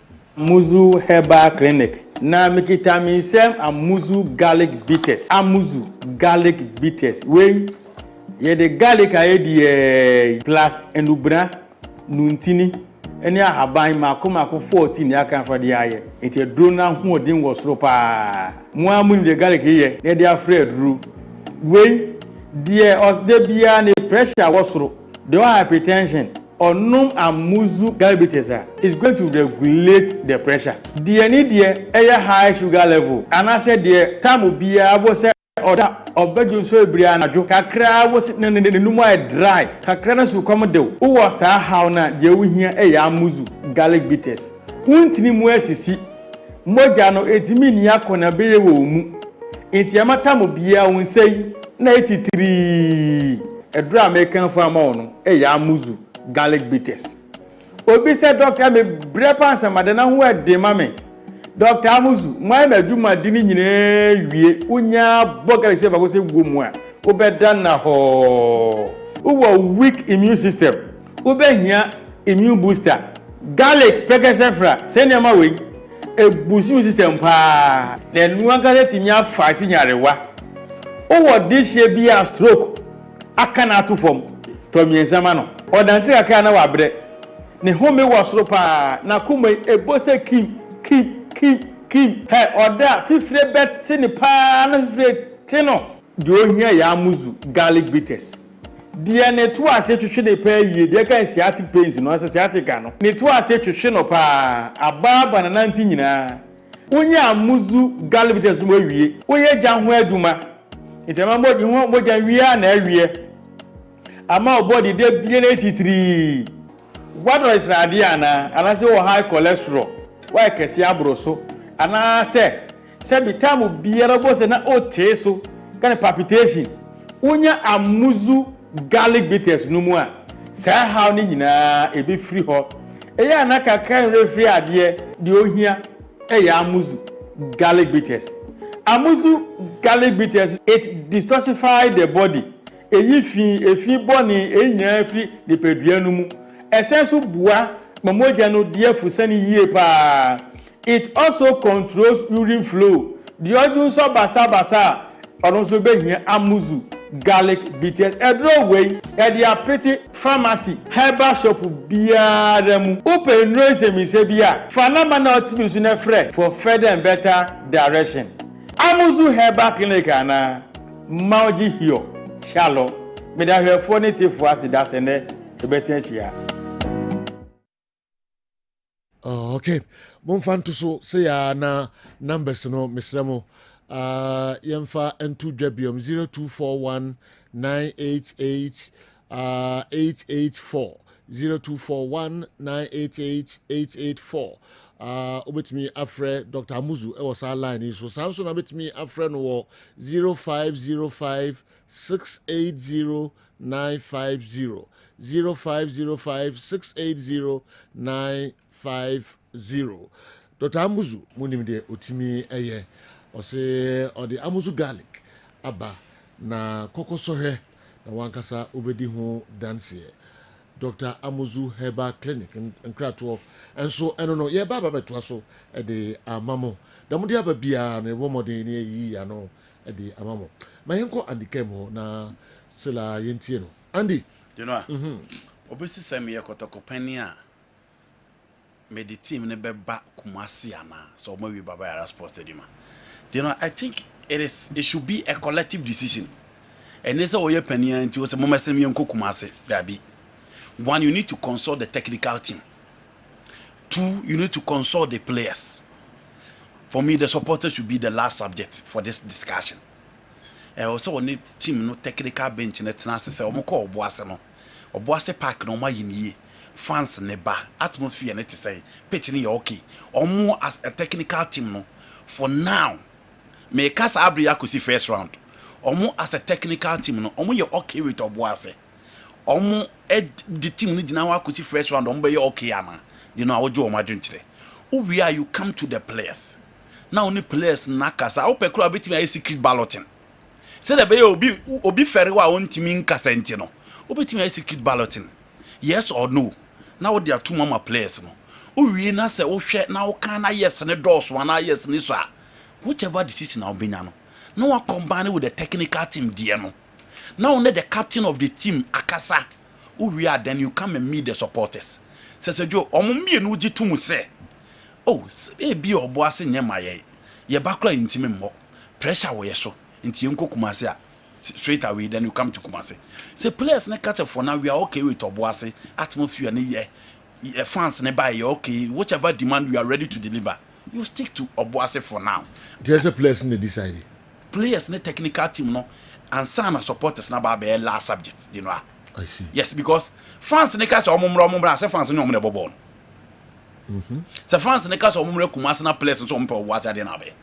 Odo omube Kumase no man team perform, whom will you blame? Okay. So technical team any players na say first round we there yesremo. Yeah, you okay with Obuase. Momo mo ha supporters near the two money momo support here.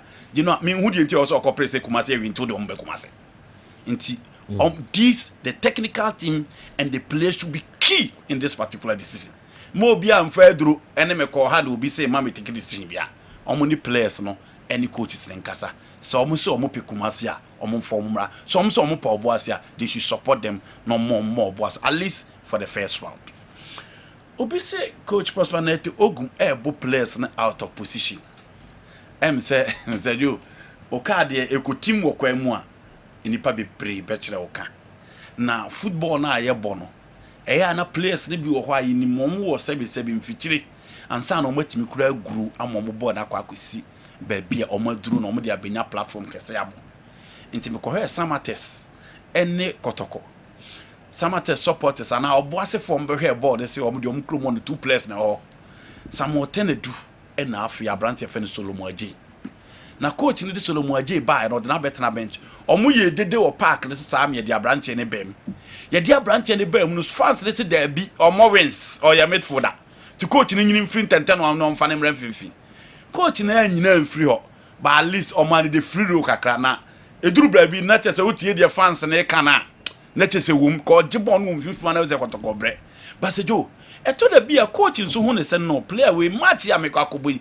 mede ne to ha no na beboam se anya adwuma nkrofo be raise concern eno de we coach also we are ready to accept that so the player ne koto ho na se wantimi ammo se adwuma na se jo people will complain enti e no na ekoso wokotoko no I think say ofo obi te se Lord Amoa na fa obi ete se Patrick Asiedu a se jo Patrick Asiedu in his time as Susubribi was a number 10 Brony been a converted and the ball led back. Brekun Chelsea no more ball more fall back. Lord Amoa born a right back. Omo back otoko no coach say there be. I thought the be also changing the team from 4 no 3. Inti yes omo be change rule no dey park na so the amount. So ultimate ba the coach will get credit and the player will get credit too. Practically do creative goal no Emma abet Amoa share in the game against Samates no. Kodoko ntimi an creative bio. Your point and no be a bony din so why there, but all become Chelsea no more as a wing back. One player, a nipa bebre bony din for now, Auchi. But before I come to Auchi, Kotoko against Legon Cities. You won't say Saka Dowd and Pitami do aqua elbow as wing backs. Saka Dowd or more wing backs that. Until Kotoko fan or Honor to Oko Stadium. Now Legon City check Kotoko. Or be complaining is a coach in a player out of position. And in that game, it was a fact that Saka Dauda as a left wing back in Ibobi. And you know, Uncle you who expected supporters or made it. And again, Coach Prosperity only changes or in the second half now or effective changes quickly. And not also coach who they say there was an error on the game in the arrangement of players. It is a fans need be a car. you know, be home with the camp because if you are coach cry, I'm uncle Yam was a Sanada. The next player almost a cabin ya which. Mr. Such a man K5 crack being one of the interviews on boy on the baby a Uchi ball park and so. Said you Maka, coach, baby, I wouldn't say player no boha. But coach is betting the number. So Bonne Koya, coach the betting fans in na. Harris Naffo, no to me ball right back, 8 me ball left back, depending on match or ball. Income no team ball left back, team ball right back. Adam Mohammed was a centre back, but Nabash you soon as number 6. Obianko completely and mad Adam Mohammed is uncle 4 because 6 no training neat. Into we are fadia, you know, be a because why are there? But I'm fadia, expect the fans to complain. Into your players, coach a bomb out of position to say the fans and I can. Now my use Saka. Saka that I'm fat. Don't you know complain? On you Saka ye. No, near all games. And all games. Games in Saka Bob baby or person or buntimemo. Games in Saka a Bob baby or person or in 2 of the games he had numerous assists for 2 games. But against Legon City, the ordinary ball left wing back, I'm fat. If the fans no complain, Kotoko lost that game. The fans no complain. The fans were clear. Sabranti 90 miambo. Nan no Krenzo say, coach not changing the rule. People are talking about Emmanuel Entry 2. Emmanuel Entry will lose from your friend Blaster. But you know, open the best from Emmanuel Entry. The central midfield was number 8 in Albania. And just 10 no bida. Wabobi da Olympics. Ebenezer Sechere Kasim Razak was playing number 10. Ebiso Obobono as number 8. But so any game na ordinary mu was still our dropper. Eba beje ball no into free no as number 8. Non connected the attack and the midfield mana on top. But you know, those were the players or mobile coach that change your Muruza and you know, I say fans will complain. Okay. My last one. What about Justice Play? Obono out of position a pa na say what you say funny more baby a ope so na nipa na busa okay obo just play also Obono out of position na say ne position is or the ball or the ball no nya result if we Justice Play. Okay, you know, out of the 18 games that Justice Play born in last season, Obo right-sided central defense do pa individually he performed but kotokuti ni na performing. Minima the frontier coaches no decided to play a more defense minima the crop. I don't want to jump the gun. But say Joe be say me coach Emma Kotokwa. Minim say a fitness issue. Minim reason no. Blay is a pivot and he offered you the obedient farmer. Or your number 6. So or you fit. Not a coach who say me who say on also bo and me am your coach now you fit say the minimum na. The Justice Blade the man as number 6. There's no player in the Ghana Premier League that will offer such qualities. Inti minima the Cruntia coach who say central defense no. Central defense you know about I'm say match uncle ya farmer no. Legon City and that day was clearly a bad day in office for the Kotoko club. Inti that is it for that. You know my last question. Okay. Obi say coaches me na me pam coaches enti obo coaches din wana misusu si yebepam so you coaches a ode ba me nyina nipa anka wo so mapam na coach Pakwesi Fabian and coach Watara but so you coach Pakwesi Fabian it looks as if say Legon City for no so age atum say players no mu je omkwan ma omkoye no omam pibia nhima amfa ama no se koba sa ade a eni yeye ma coach ne time na onya adwuma na kakra ma ye nhwe. And in the last 2 games, when you say 6 points, Washe Young Apostles, Washe Kotoko. And do you know how do you sack him? Oh, we are now about Coach Watara. On the Medina, I say, I'm pen mark my family. But for now, has a penny for who didn't also on Pam Watara. The fans are quiet now. What Koshe Mediama will be a new DDS or meet me a show. And for now, Coach Watara may miss me and come back. The fans and the management don't see it as such. Coach Kasim Mingle air 2nd. Obeda Pam no. Coach Apreko air 9th. There isn't so much pressure on Insuatremai. You know Insuatremai so omunya 5th, omunya 6th, omunya 7th, they are good to go. Inti Apreko. Umusa results on to say the Nkobi Apeso uno. But I don't think there's so much pressure on him. Coach Prosper Netogum said you on the 3rd position. On that pressure on so. Because pressure is a free Watara so. Coach Prosper Netogum na pressure on so because out of 9 points we lose You know, out of 9 points, we now 1 point per. Into another pressure one. So, but you know, he is at the 3rd position now. So how can you say they should sack him? But on himself, one good results will be chema fans and chema no knows. And then America. Because fans would not accept anything than a point. It will be chema, he knows. It is a joke for me. These coaches, yamo momreka kra ansana yamakase yampambi. You know, okay. Meaning new any hour ebeshe we are the entire manaf are selecting ahead of Asari. The bad new or over here and so at the mami. Our minister also overshare Kwampuku when you start Mamra way. So there's a 11:55. Yeah. Okay. What time no sapa? Yeah. The Mamra on a few quick. Mami yenito. Yenito. So the last time I has and lose a game. Now so still on 1-1 so and winning league no. That was 2003. And that was the year they did massively well, but they couldn't win the league. So Joe Binsu besides say as a guy like young analyze the issues as objective as we can, but not say oh you Ghana ni say Ghana AFCON ye betimi qualify. Say Joe honestly be dia mami. Me here out of 100% no say Joe 99% say Joe we are out. Because per the result I nya out of those 4 games anyabo getting only 2 points out of possible 12 it hasn't been the best because we drew against Niger and we drew against Sudan Baku home Baku away and yes lose Baku against Angola at home and yes lose Baku away against Sudan. So what it means is we need to get all the 6 points and san yasa train Sudan aye him so no be sleep na Sudan for now, only 1 point per because of 4 or 7 points.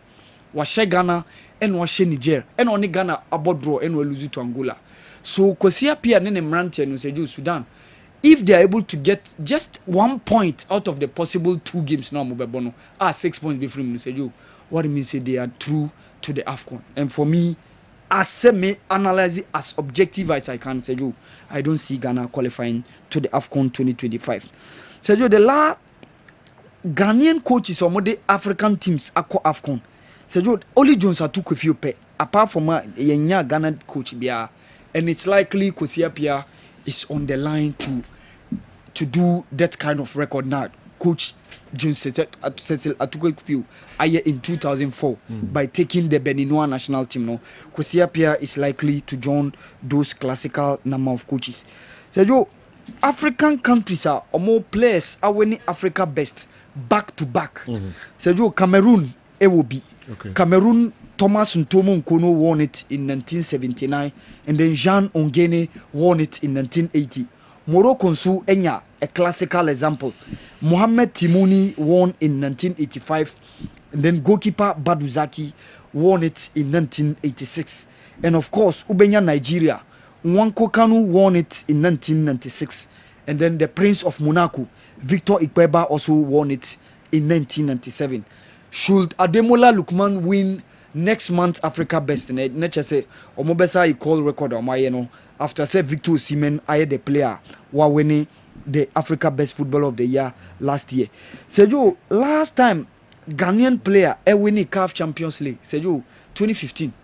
Okay. Daniel Nieje na Solomon Asante no sada kada squad no and then Glassina Waku those were part of that team now. Patrice Catron winning that was the last time Ghanaian player another team winning Champions League waka for UEFA the Sergio Michael Essien 2012 because after Suleiman Tarika Inter 2010 team Michael Essien 2012 after that no Ghanaian player has won the UEFA Champions League trophy.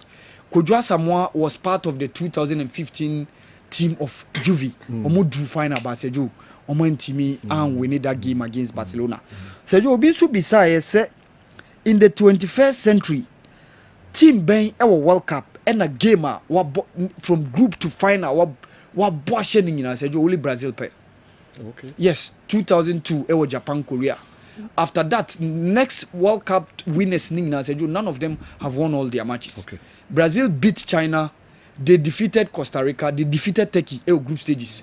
Almost share Belgium round 16. Share England quarter final. Share Turkey was semi final. Almost share Germany. Italy in 2006 almost win games because they drew against USA group stages after beating Ghana. South Africa so Spain and almost first game of the competition they lost against Switzerland. When Spain were on their way to winning the World Cup, they lost their first game. Germany in 2014 couldn't beat Ghana. Almost group stages no one team winning. Even though in the knockout phases no more winning. The same also applied to the French team that won the 2018 World Cup in Russia. In their group game against Denmark, they couldn't win, even though they won their first 2 games. The almost twice win, and of course the last World Cup, Argentina and Sudan also won team winning the group games and all also to the last final moko win, but they did well by winning the World Cup. So Joe Kwame Poku di nini. Say Kotoko di 2020-2021 season. Okay. About 16 games and or share 6 goals. And season na air kosonana free Kotoko. Echo USM Algiers. USM Algiers no about 4 games and or share 4 goals. So compare the start with regards to the number of matches and the goals in our share, at least it was okay. But Sergio, after that 2021-2022 about 1 match pay. The whole season and or share 1 goal. Per the start I have. And then after that call Olympic Kuriba Morocco. And that was 2022-2023 season. About 6 games per when Timmy and Shegu. Wow. And then 2023-2024 Olympic Kuriba Honamana 2 games, 2 goals. So this about is the 2 games, 2 goals. This is the start of Kwame Poku. North Africa no Okohonum said you anye a successful stint. Per the promise na wa share na all 3 adia obetimi ayi no said you Okohonum no. Oh, so a whole season 1 game? Yes. A whole season 2 games? Yeah. But even though Praha na kakra wo ho. But said you in all the adeno tuning in general terms said you it hasn't been a successful stint for Kwame Poku up north or the northern part of the continent. Isaac Minter say the last season we born or call Libya. Minter ko January. Yes. Not just a young free year in Mukramu. This year, This year, yeah. I think was it $400,000 now? Libyan team. No, wow. Yes. Adriana. Yes. Wow. Yes. A friend or you close to Adriana management no catch him. Yes. But all of a sudden, I don't know what Nehemiah told you. Just before so, but Conan ne starts to say. But no, he was doing well with Adriana. Position Ben Wobo. Or striker. Okay. Or striker. All right. January anoko. Young free year. Obi a free Ghana had January at $400,000. A free Ghana de mameno. If they no mean yeah. We figure so and they be accurate. Now obesan back. We free team no more. About Ghana League. I was being told say our disciplinary problem. No, they don't hear. They don't hear me. They won't hear me no. Any say club na ba beto no. They only be sign years be. $400,000. They send about 3-5 years. I said. Our assembly in a demand. The players need to meet the demand of. The contract now of course sign at that huge cost. Yeah, standards. I could say. That's my question. Yeah, standard. Say $400,000. You know, play a free hammer $400,000. Huge. Very huge. Yes. Very huge. Yes. In the head in a January no okona. This year or samba. North Africa for no dear. Said you. About for free and I say the mimicry and say it's even possible this can be growing training or there were some clauses. But you know North Africa how dear. Almost dear a demand. Okay. Okwa. You see a lot of Ghanaian players or Makwa. Yeah. Even the whole Chastela couldn't survive over there. All right. The whole Chastela. Demand to a horn was so. Kwame Kunti started very well. They will say Taylor ko Egypt one team. You know, a whole demand and it was so and say yeah, no. they will not accept any mediocre performance. Into uko na se resource omo pɛ no omo nsanka you know omo tra omo on to us ya wano nso ko ya perform de bi oto wa zo bia dia we tell our balloon wo Sudan Merek still amfa and finally oba there were a lot of Ghanaian players omo ko omo terminate omo contract because demand was North African said you any be near the tia nti ha de oba star by how de okwa you know a win-win situation. Omuntu yesa sika na befa na nkobo papa baako na oba fichiri me you know they will not entertain that. Inya further and better particulars about SARS okay because me sure so much sika na scanning move after one season be no call mintiase yen hwehwe mo yi na yemra back better. Apart from no, this guy was also performing Moru Salifu from Bichim. He's still performing. Yes, on also call Ali Tiad. Yes, Seju, he's also doing well. Ewo Ali Tiad Alexandra. Seju Binsu beside say Real Madrid ne Barca. Why na aje Ballon d'Or dudu? Seju u kani nyina bu my 12-12. Per at that time players ne wo honum no. Ba wo ka players no dudu a Seju Real Madrid de no e wo soro chen Barca. Real Madrid de ne players 8. Raymond Kopa, Alfredo Di Stefano, Luis Figo, Ronaldo Nazario Dalima, Cristiano Ronaldo, Modric, Benzema, and then Cannavaro. All right. So Omono Kanina Buma at 12. And for Barcelona, Luis Suarez, Johan Cruyff, Hristo Stoichkov, Rivaldo, Ronaldinho, Messi. And then also Kanina Buma and also at 12. Okay. So Sergio Obisu besides I'm first start to a message Johnson Autos. As it meant in 2 seasons for Adriana Stars. 37 matches. 16 goals. And Sana Okono, about 11 matches, no share 9 goals. The previous season, about 26 matches, and no share 7 goals. Sergio Bizu Bisa, I said Madrid ne Barca year bene formal. Madrid was 6 March 1902. And then Barca was 29th November 1899. Okay. All right. Yeah, ba da ke kemu musremo. Se bia kemu making kan ya kemu amonhwe na momfamre omo ana fi sunwan zongo ne de no am se won e de ma me ha no wan yin de na mfiri a o se why and minim se beba e wo new de no mu a number 7 jersey England omo value number 7 e chen number 10 jersey and why say EPL no my attention no hot chain leagues ni na but to feel say other leagues ni be a better chain EPL no yeba be na my ho adwuma de ama omo Kessben television and a Friday edition of Midfield action Kessben 93.3 Kessben 92.9 Accra questions nkwa and ebusa mind you most so videos I don't so no yeba na yaba na tie videos na mo de yaba questions ni na na ene nso no yabo modern ya church adwin kakra de afa ho Newton lati marijata enso baba before so be ban mesremo a Kojak farmer yemfa frimpoma enso enkracho kakra audi efri Kojak farmer na eba da kanyina nso ye de bemamo frimpoma Pamona CBM me pacho se we fidie eda ha yi a ene de kwan so se wote se ye ba beton bibi se ede amawa eya enye fidie ni mfiri honom esan se eda no ya na enye sika no ene hia Kojakefo na mom se obenya wapomden na wade ho ede afi niam bebre ho no eno ena eda Kojak yakoma pono so ma menchiao na memfa nche mfiri empanifo ho emfa mawo Kojak ye research based pharmaceutical manufacturing and marketing company enkrabatanity brekese ewo enkran empumfuni mantemu woko okanshi drug lane a Kojak ye wo hoboyi ena afi Kumasi Central Market ye be Roman Hill na osanso kotamale ene takrade a enkrabatani bi wo ho na no ne nkyerese Kojak ye niam no woko ba bi a wunya bi o my Ghana 16 regions ni nyina no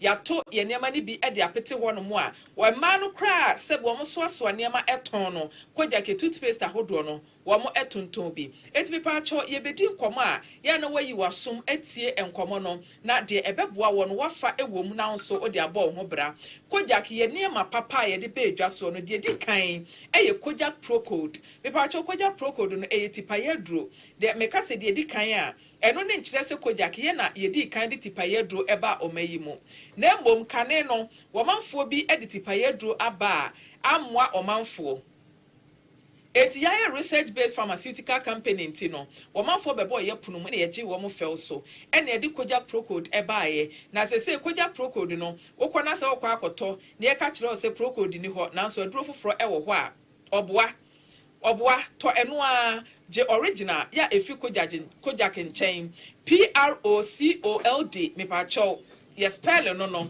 ena kojak nso so ewo so KOJACH etu kwa no ahye ne nso e de amame uti ena ye we ya wohwini mu so ne nsuo wohwini mu asisi wanya fever kojak procode eno na eboa wo na pani waje procode no na oje abofra procode nso e de amankra no ye wo procode suspension ewo ho ya eno so eye mofra ne dia akra ho ye hyehyehye na se wo se wafiafia akra onkasa akra ni bo hɔ no ma wantimi mie na no nka nkyerɛ sɛ maame ananse papa me ha ene ye me ya eti sɛ wonya emofra procode ni bi de manu a ɛbɛboa ne pa ama no nso ade ne ho de afi yade mu ye wie ne de yenum de ɛbaaye kojak ye wo kojak charcoal toothpaste ɛwɔ hɔ no mu a pipatwa activated charcoal ene de aye wɔn sɛ ɛtɔda na sɛ o fridge no scent bi kura bam na ubie fridge no na de bidie ketewa bi kura tum a ɛya na absorb sa scent no enu na mpanifo ye tena ase dwen ho se ade ne yemfa bidie emfa nye paste ye kra ye kaye a ebre bi atwam no na ye de body tire ne afa bidie ne ye de atoso ne aboro ne pa ne de ahye dodom ye twi ye se no a kosi bre be fita enti enu ne ye tetedie no ade na bre da ne ye kɔ nanim no kojak ye nsa kire ne emam ewa abefo kwan so na yemfa paste papa nso emremo enu ene adwene ho a ye kɔfa kojak charcoal toothpaste de ba ya ene eye wonders ewo my Ghana fa ne nyina na ye charcoal toothpaste no mepa cho ebia wo smoky wo hyentampe wo tweta anasa wo de ta hye wafunu mu ne ade na se asesa wo sene color wo rebese udi colored foods wonom colored drinks a mepa cho kojak charcoal toothpaste no eya wo dia editie ne yie emame ye wo ne charcoal infused toothbrush so ewo ho ya ye de aka ho a eno ne beboa wo pa ama wo se a ada kokko yankopon boye no wo se ye se ye ma ne nye fita anasa se no wo bo ne se ye fita na so ebia ne ma bia ye ne nnuane bia ye die enti no akofa sa wo hawi edi aba kojak charcoal toothpaste no ene be yi wo se ase nkonko ne ne nyina edi afiri honom edi ama wo ye wie ye no ene esi kojak pea wo se no ha wo didi a na wo se asho kill wadwe ye se bia wo se ne electricity me pa kojak pea ene eboa wo se wo se ensuo ka wo bre wo bie wanum na home frama krampo na asen ye wo ya me pa wo se chi nam na honho no anase osima bobo tokura wonya kojak pea toothpaste no na wo the sensitive toothbrush no eka ho a eno so beboa papa wo di twitwi wo se a me pa cho ye paste ni nyina no awuduro bi anim eti eni susuanso bone ewo nipadua ne so etu di atwitwi wo se awie no pu ahuro ne gu upugu amane nka wonum bese 15 minutes na wakwa akofa kojak pea mouthwash no na odi aka ho wonya kojak pea mouthwash no eka ho e de gina osi ase bese 3 minutes na putugu a ebe ma better result with wo to ni paste no na wo to ni mouthwash so e de aka ho wa wie no wo di choose bese 3 weeks e de kwa 1 month a wo wie no akwa akwaji kojak F because P no fluoride nim nti betime nya nsunsu anso bone ama wo se no kura abubu etunya kojak F no a na no no de atwitwi wo se afebo kojak F no so mild sensitive teeth obo won ma ne se no emfemfem ne da bia ewo mu a bese na nsa bi na ne se afem ne kakra aduane a odi acid kakra wo mu kura mpo no na ne se efemfem no ntimi ni anka ntimi ni abrobe anka twade ne niam nyina no ntimi fa anka wo se no mepa cho kojak F ena eno so ebeboa wo edunya kojak F no na eno so di twitwi wo se a 15 minutes na wakwa akofa ne mouthwash no na wo de eno so agina wo se ase be 3 minutes na eno so wapo agu ebeboa papa ama wo se no etimi acorrect na uwie a na waji kojak regular fluoride toothpaste sa regular fluoride toothpaste no amanfo di ho adanse a enya sem ketoa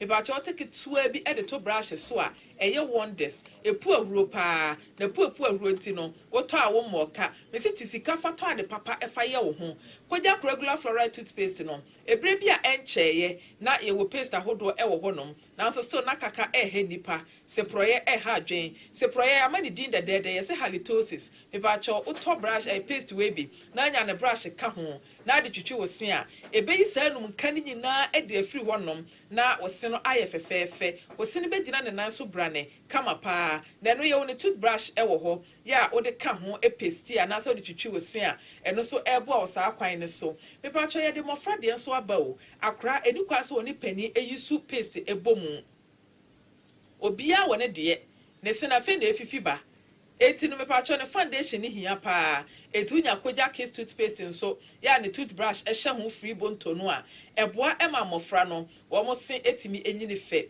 wɔbaatan bi paste ɔde ma akora ne twitwi ne se no ɛhyehyɛ akora ne num nti wɔfra akora ne so wɔn mram twitwi wɔn se a na akora ne twa dan ho hyia na akwa 100 meters obaatan no pa bia wo ye late abofra ko school wa ye late efiri ne sitwitwie ye wo strawberry wom eti atwetwe mmofra no ehye omun kran emomo ankasa kora kofa edi twitwi wo mo sen eti koja case no eno so na dwuma eye no enkura ne di adokodoko de ne niam eye finimfinim enti ema mo anketenkete e ka ne se bacteria no etna wo mo sim eti omo kobobobon nkura ne simu tokuro na ama ne se na change color akura se de nkebe de na change color ko ye yellow eti unya koja kiss toothpaste no a ebebo akura no se enkabo ne aba akura ne num obe nipa na nipa etwe ko omachi a koja kiss toothpaste and brush no eno ena ebebo no eti wonye ni nyina awie no da me de na me tufo me se upe afutuo bi ewo me de ye chi a no afre ye mpanimfo no ye numbers ne 0244 55 95 97 0244 55 95 97 and 0248 73 26 24 0248 73 2624 koja ke niam aye di aba edwaso no wokwa abonten a na wakwa akope bi ato na watimi ade wo ho mepacho oral care no ye wokoja charcoal toothpaste ya eyi o seso nkonkonene ene colors e wo o sene so ye wone brush e ka ho ene esan wokoja regular fluoride toothpaste a eno no ebeba o sene ho ban fluoride na ewo mu nti no e ma sene ho ye den kaka se proye ene num kankan entimi emma oso ena afi koja pea toothpaste ene ne mouth wash no e correct severe sensitive teeth na asanso prevent bleeding gum ya no ahye ne nso e de ama me ena koja f no eno so eboa ma wo mild sensitive teeth no eno so etimi correct no ena koja kids amofra de no eno so ewo adwuma so nko eye ewo emofra no enum enkra wo kan shi drug lane Kumase Central Market ye be Roman Hill.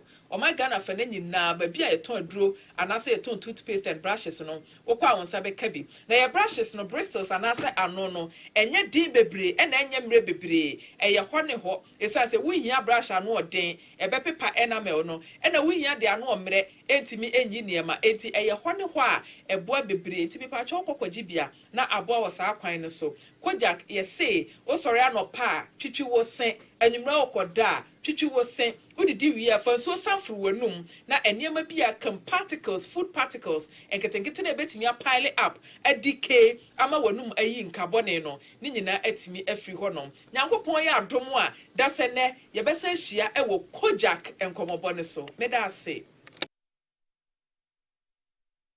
Okay, Kojak farmer enkrato kama pa hwehwehwam na frimpoma enso de aguho amayan mon friend numbers no na fe mu ne mpanifo no eni enkomo eno efiri wo products no pamcho munya bi na monsonhwe na mwankasa mubedi ho dance.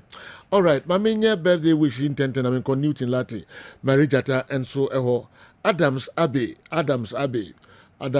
ene Adams birthday na Adams Abbey oye bicycle repairer ewo Chira station oko Chira station eho na Adams Abbey bicycle repairer anafi Sunyan Zongo na osini nua ketwa no ene the birthday Chira station Sunyan Chira station na Chira station Sunyan, right?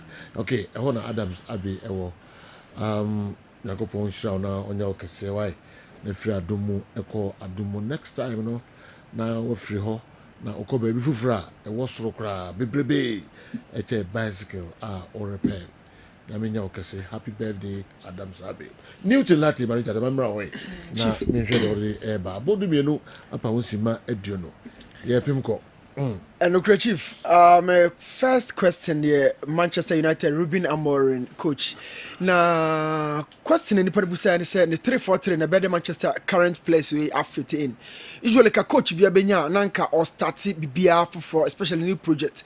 Now, on one to talk to players about fitting into an idea, but when we a bit different, or on a set of ideas, how or ball escalating a squad, no, and all Baba Juma midway through the season. So imagine first of all, system no demand a lot of speed and strength.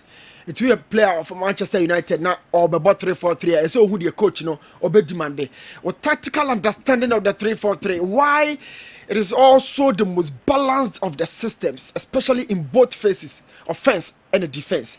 3-4-3 no ebe attacking in fives, now defending in fives.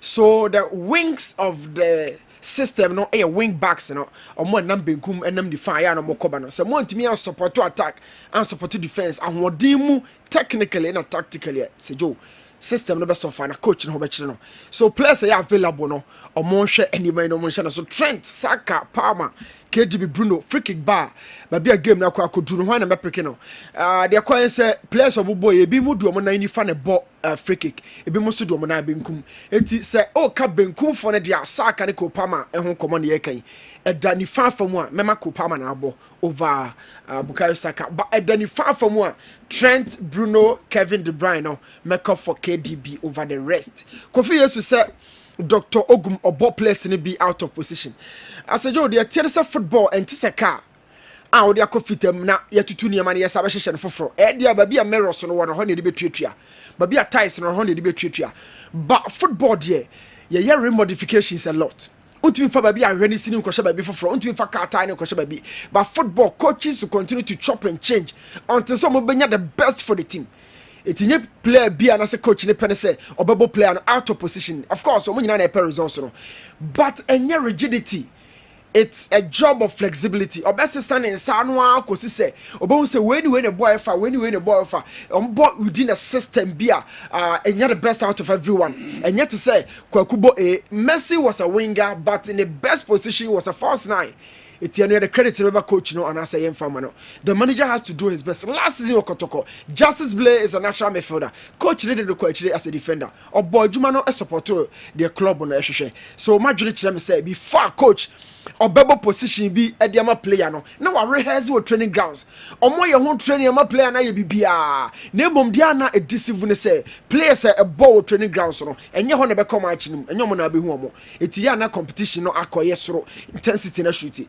But player piano say Joe coach Benyano and the best out of the player into Bekoso simultaneously from the training ground so kosi matching no to get the best from these boys and no Bekoso obey and yet to say oh but I'm a player no watching no a bass also affect coach no and into them the car example and now wisdom member they tell us sometimes players be on my who some way part of the club but Abia no do match fitness 60 minutes on drew 70 minutes on drew 90 minutes on drew wisdom of ball but the number of minutes now bono and is so far it might be down to the physique on your enrich the optimal level young person chance wisdom or because or say mekoso advice say coach Abubakar or Tara of us on resign results no ekoye na asha say na fans na results omo performance and na me make say some more results dia e ya botrem de mama coach no na new players we put it together nyina watumi anya bibi papa de afiri mo ho na se bebo wie na sa me yanka ne coach Abubakar Watara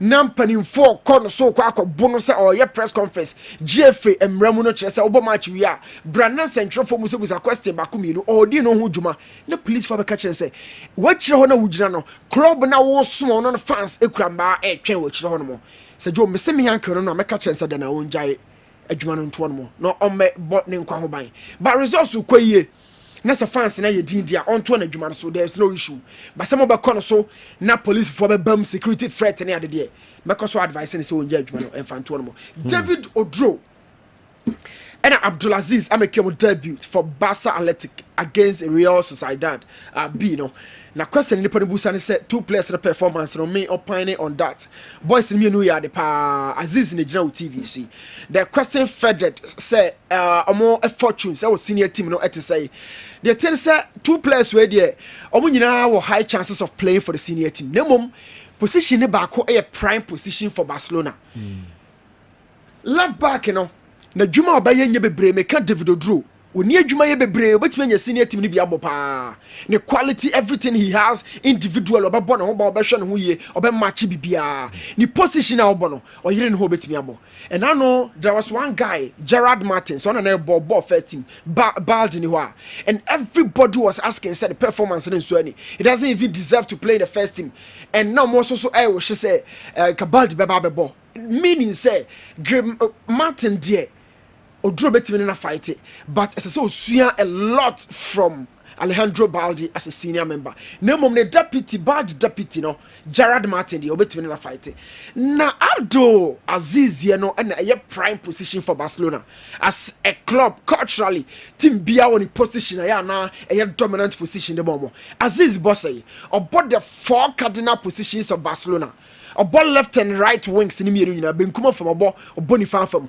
about 10 and was asubo 8 eti ko Barcelona ba bia all fight ko high Barca Athletic or ko senior team bia when the ball right wing Lami Yama na wa busa ho say obetimi atu akra no emfie se no wo na Aziz susu wo mfie se de obo ni fan from no so eti say ne kura wa ready a boy ne performance a wosoro eti ni fan from no Rafinha na obenkuma from ho Abdulaziz functionality say ho no akotu no oba second striker ba bia kan number 10 ho no na Daniel Hobi Fermin Lopez e wo Hobi nti ho na Abdul up fight yakọ 80 ho no Pedri esa so e wo ho no these are the 4 cardinal positions Abdulaziz person boba se ne bia esa so fight sankrofo we nyina and the issue of racism any has say Barcelona adapted with time en kanene de so your black boy na benya bia ba yakoto abakra na eden pa na La Masia ne de no mo hwe wanim o fifia wo Barcelona no ma fish out no ma sell out but you know Barca are adapted so well with time. Baldi is a black boy and Sufati and all these guys, you know, a place who leading the new project. Lami Yama is a black boy, Kunde, Rafina, all these guys. So the issue with race here, Abdul Oduro and fight it. Nina ye positional baby omo individual omo on because we fight to say a juma ye problem ebeba me say omo aye kwa kotu omo top team no omo so performance ejo et say na issue of racism there emamu bieu basa biem all the black players ni Bobby Filia fi obia ho tono pa Mika Fai this Senegalese guy no ye young chapa all back kakra no nya biabo but central defenders no do so aroho mu nyina ye new black boys team no adapt to more accept to say everywhere on the globe football ebetimi am wa fiaba and this guys no ba bia ne be form fi no Ghana ha ndenye Barca senior team no bobo the Barca senior team no na on ne him na training say no omo coach the friend Abel Sanchez na Barca no omo certain setup obi kra bu say question say Barca Athletic no o kala Masia no ho ana en kala Masia no ho La Masia no started from age 6 to 18 I want you can say the farmhouse. Okay. Now differences in say free 18 na no omo Barca Athletic na ene dey aten ho so free nkuranum na mo seniors na ho brabesha Barca Athletic no the gap between the juvenile no and the senior team no ho na Oduro we. Okay. It is a joy dey chere say Oduro edabia senior team for the team sheet no so wetimi hu Oduro din wo ho o ball ho modern a o position na o bon etimi kofa abra say senior team no chere betimi aba bewram eti Barca Athletic dey say jo e dey say dey te he kasa na obi abete studio no kwana no ha omo te senior team no kwana no pe a omo yire omo ho a omo timi anya bi abbo pa omo duro achili say jo Christian Nimode ba say George afri ensem ne convincing ninsem no ye extremely convincing. Who hasn't been talking about the topic of betting, the topic of match fixing in our game in the last couple of years, the topic of bad officiating, the topic of non-payment of juvenile coaches, and that maltreatment of local coaches, a blaster, a coach juvenile teams. These are all topics that are discussable. On number of times incalculable, we've been talking about this. Say, and Nima we say in a touch my away football room. Don't talk about the messenger. Discuss the topics. So extremely convincing. In some way, how Johnny, your league in a man for the GDO must say competitive. A man for the GDO based on precedences. So she all starts as me see and see Andy rightfully dealt with that issue. na ensi okrobia so da se RTO game obebo no wantimi ankobɔ a ye de enkran beka akobɔ ebesi na ye hu the outcome of that issue ensi obabia o kase wo din se mantimi ensi o football na chia a lot to be talked about so George nsɛm no Sergio eye more convincing na nsɛm no o kase wo di akira na o ka aka akɔka de yenka so my me fa no nsuo no Basa let Kalamasi how my we sa topic no my next question no say why number 116 jerseys no eta reserved for goalkeepers so Joe said your FIFA mrano abiem no so we goalkeeper now per 10 jersey crowd on sabeka o per jersey number 100 to say the Syria na at some point Ronaldinho she 99 no on sabeka na de tie ne say ya na number 1 ya reserved for first choice goalkeepers no it wonya fa ne just ni we free okonyina no na by position so be about right by so no so for 2 obi ball left back no so for 3 but that left back position baby jet after 3 just no the legend goalkeeper be after 19 jersey at the baba legend so jersey number be abetimi ahye but by preference and choices and na ya allocate numbers no the map players no se Kumasa Sante Kotoko Baba Yara. Me say, oh, can first round do some Samra dia. A disruption for the squad, disruption for the technical coaches, and of course the fans. No mom say about first round no your 2 weeks break be 3 weeks break be. Nem rant no rest. Nya kase fina ko yan ko boase bi me ko Baba Yara dia. Ho na me wo. Na se see your ko be chemba na kase the next game. Ombra Baba Yara. A huge disruption. E di Kumasa Sante Kotoko players no and the coaches no. How do you mean you invest a lot? So Joe, what the capital say how much says your pitch is na netie. Ya hu ni odi bia sem ball. A lot say Joe. Share my pan konwa so as go to VIP na fe bad day. Cinema be brave. A lot. So why would you rush in coming here? Because I'm told this is grand workers na Linkley no kotoko the two omoka. When you na ya ka bought based on the fact that we huntia. Yes. This is one kotoko pay rules. Amutu omoka. Into oma fa sa workers na ba. Ano be job mo ho no ma be fa workers from. Okay. I mean, simple. I mean, say Joe. Mo ya djuma. Enya pitch ni. Mo ya djuma pa. Enya pitch ni. Wow. The first round in my opinion don't the say ndi oboase. Okay. Na breaking na ebe fan finfin say Joe. On beba Kumasi no meba Kumasi. Okay. Or say last time our transfer window no end and o hwe djuma has a flicky boy can we authoritatively say Hansi Flick is the best signing so far. Oh, we are seeing now. What kind of sad ya? Galatasaray fans and Chema because man now answer one that so many Victor Osimhen. But Victor was the most informed striker. Last 2 windows in Jet Omuvuko Galatasaray. You busa se for sika to so akabaka se debi onko. But Gala for fans enjoy Victor Osimhen. A man referee and his slot to Liverpool. Who said say and no class Joe can odi wa say. It no believe say club ebe ko ama chere smooth to say dia. Na ka mu ni adwendwene class club e ko. Look at the job and his slot is doing fantastic job anyway Anfield in Liverpool. So ubetimi akansi so say and his slot moving to Liverpool and Hansi Flick moving to Barcelona. Me measure ni na pepe. Import me the Victor Osimhen the account. So Hansi and yet the best move out transfer window. It is one of the best. Okay. Kamara Asare when he started asemu mekaye. Say me call baby yemo Kamara. Mini hobby. He has to put up a performance at me me agina too. Na the way I travel no men call because football a recency the way in pre or we talk about your history. It's a Kamara retire there as say can improve performance. And a man for the not a performance against Carol and the baby boom. But now we all saw it said on also so mistake and a coffee we buy. Now the question is who is the Kotoko first choice? The goalkeepers here number 1 a consistency. Their performance at the back a consistency. So Joe, every team be our best no. You have your first choice goalkeeper and you have your second choice.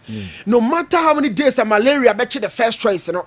Okoba na the performance physically conditionally where you well okay say Joe obabe 2 abedani go post him Courtois Champions League no luni na de Madrid call ye Courtois by obabe 2 goalkeeper no so me na say Asare into us because he's also a developing goalkeeper 2 when you opportunity to be in the Blasters then you dey Kamara now the people calling Kamara no more free who is a Kotoko number 1 me Meka Frederick Asare onko so nye Kotoko number 1 no nemom adenti na Abdomomi no mo friend of Blaster na oma drop ya Asare ko Blaster dey ade no dey ko dini a movement was a mistake okay yanko Asare ko Blaster say Joe dey ade no dey ko see enjoying the call up as an individual player your friend into okobia otimi catch and crop for say me your friend me blaster or okwa compete at Tisgi or training grounds or compete Jojo Walcott unfair competition no coach loves that your local players in the team you're there based on the call up alone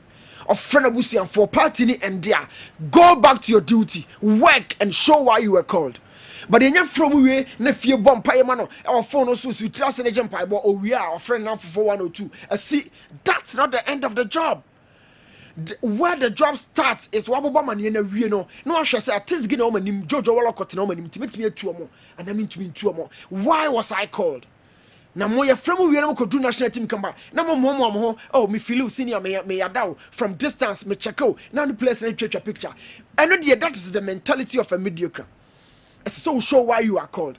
It's a moment there or the competition by Jojo Walcott or back compete at Tizigi and no know why I feel say coach and at the moment about back to the blaster. In any case, and yeah sorry and you're benching for Moomin. Moomin was there and Sana sorry Kwakotono.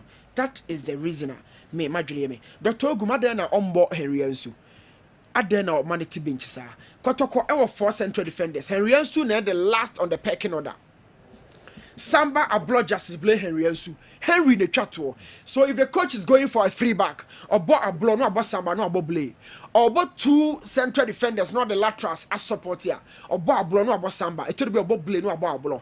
So whichever formation, whichever system, whichever demands, and for Henry Ansu, my dream which let me say, as a young coach, the day Henry Ansu bebanko moimu at the injuries, and as a injuries, and the day Henry Ansu bebanko monum. Apart from injuries to one of these guys, Dr. Back free away here Henry Ansu. I doubt the freeway were available 3-back, 4-back. Henry is the last on the pecking order. Jordan Ayew Kudus, Adena Kudus, their captain for longevity, experience, and commitment. And Yema when you are shady at the end of captain. But beyond this, there are other little details. It's a set dressing room and Yema Koswa Ayew, and my coaches in make a radical decision. Say, I could be one of the captain Abonensa. It be said, yeah, actually, that verse. Higuain, Mascherano generation of the captain and Messi no. They felt that Messi is a young chap. Sana Tevez Madriomo. They never fought for the boy. But that era ne NDR Rodrigo Di Paul era ne start here no. I'm banned in the Messi. I feel Messi any size. And ye Kudus ne era no was started because Jordan Moda Zoom. And so the I'm banned in the Bonwa. All G for no on Ben Mama. They will do a lot of stars behind the scenes about affecting coaching or performance because there are certain old guards at that swim. Kudus era Ninian start here. Of course, some of those boys in Ibiaba, but Juku are around, Jordan were around. All these guys, Mudi Kudus and him. And it's why they are Humane Bonwa. They will fight him. That's how football has always been. And to imagine them say, Coach Jordan, about peace about dressing more, no be able to me a perform. 2014, Ghana and AFCON will be a best surprise and any surprise. I didn't think the best surprise. Football moves with time. Football goes through revolutions. SSS.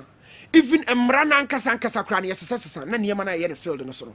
The Madagascar area. The Central African Republic area. The Comoros area. The whole year 1957. Are you still doing same or what can you set to suit time? The demands of modern day football. It would also take BMO infrastructure, coaching, medicine, and you might know at the key facets of football. At the end of the war, you can't infrastructure, Comoros, Madagascar, Abidjan, Anu, we saw Ivory Coast. They've all been coming thick and fast. Coaching, medicine, and what you dig game critically. Sayani about Ghana Premier League not play bit of for my Joe. Or my box from a form with the Dimricano. Ya, Mamusa, no one checking in my room. Insumienu, Paramienu, Junction Violet, Ketua bin them. Premier League standard. Box the chromo. I will check your BDM. Maybe I will bang gold stars in TV honor at this Chief. No, but it's all bang gold stars because me who so be the first aid box name Sanu Manamane copy to this one and I could be him. So you only have a crowd. I'll bench team, I'll bench gold stars, and I will bench you. Don't make crowd. The name of one says, Insuminu. Any Ossidian pure water, an ice block. Yeah, ice. Yo, all right. Team is not going to So you improve your game, no? Okay. You improve your game as soon as possible because game need Janija you.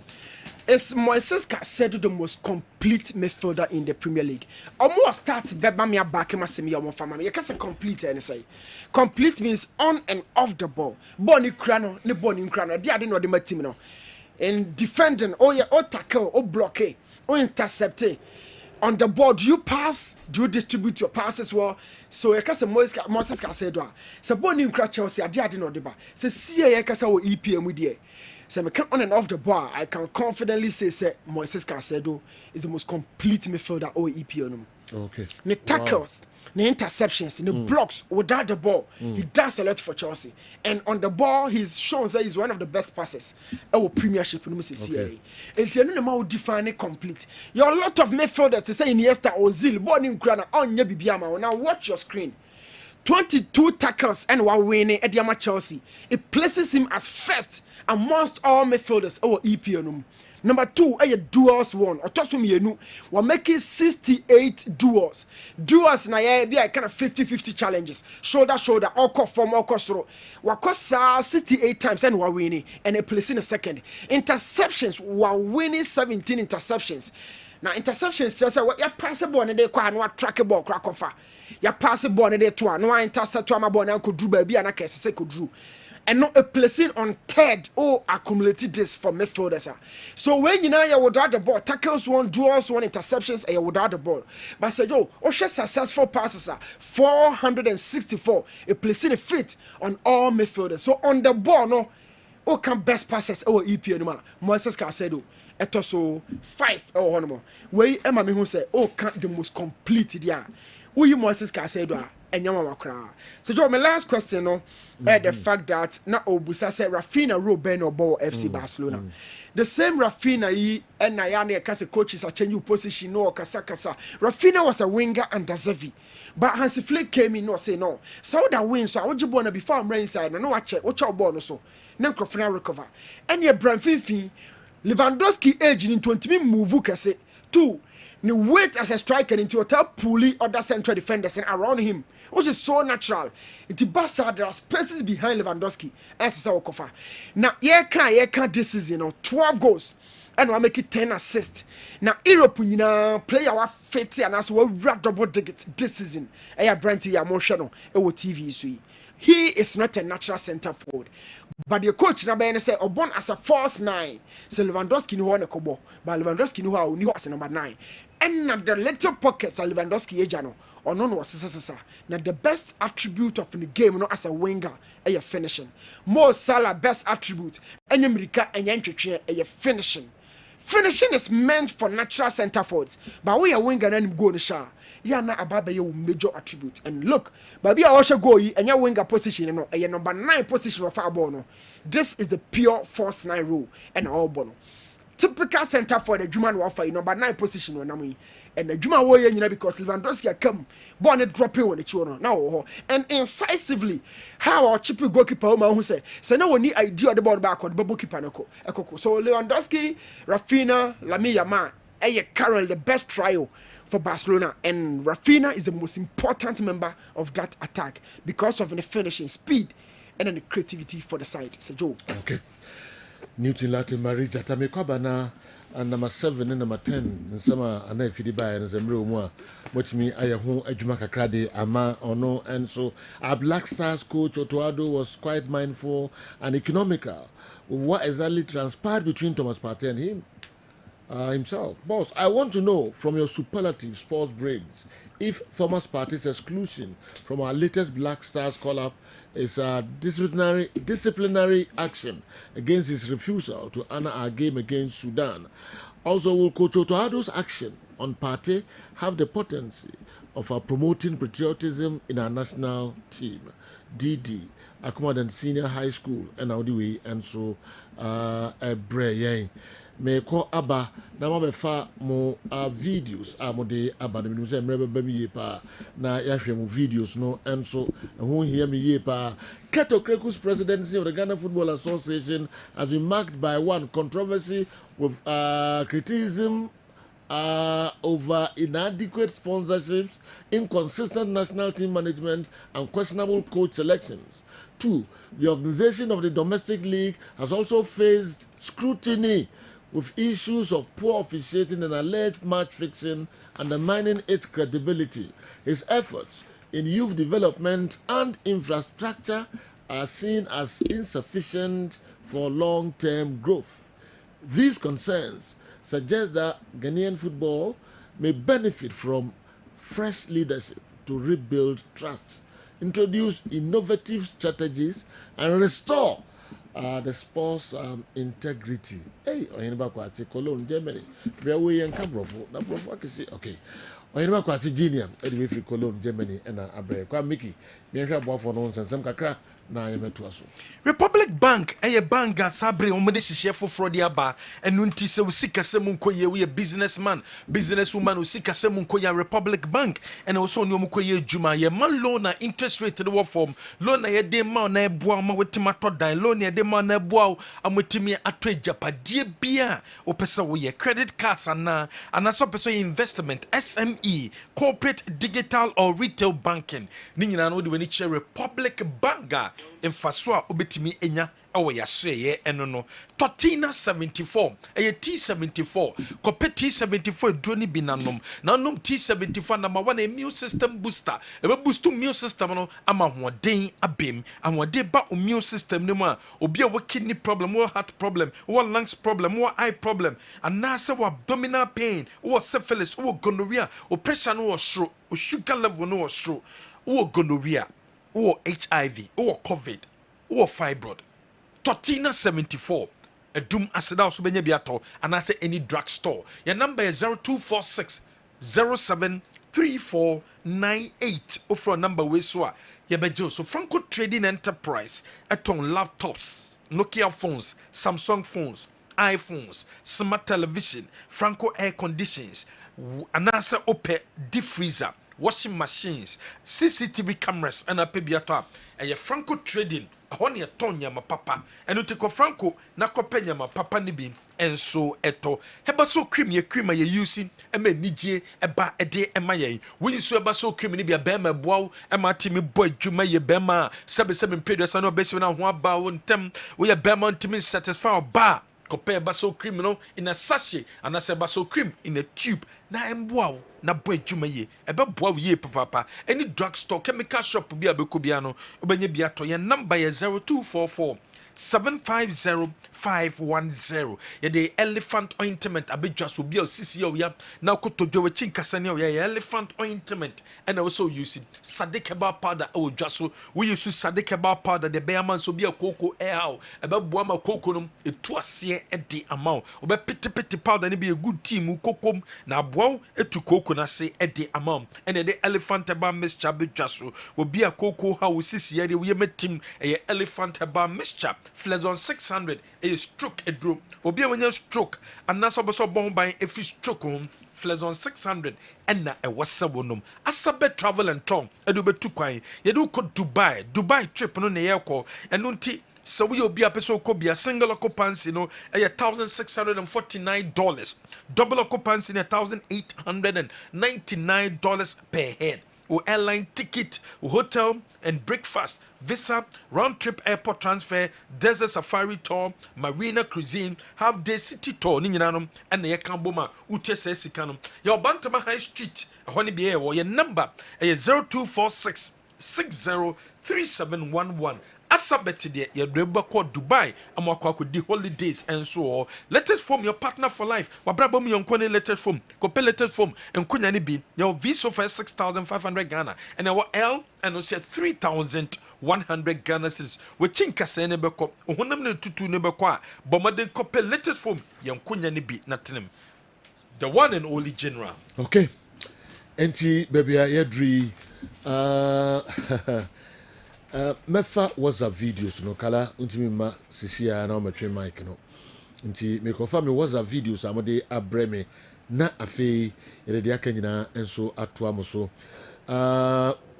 to be honest and frank Kessben sports team Mutte sports dodo ana afi sunyan zongo ana afi yeda asepa ye kwaba na semre uma ye hwe also o question no e de amount.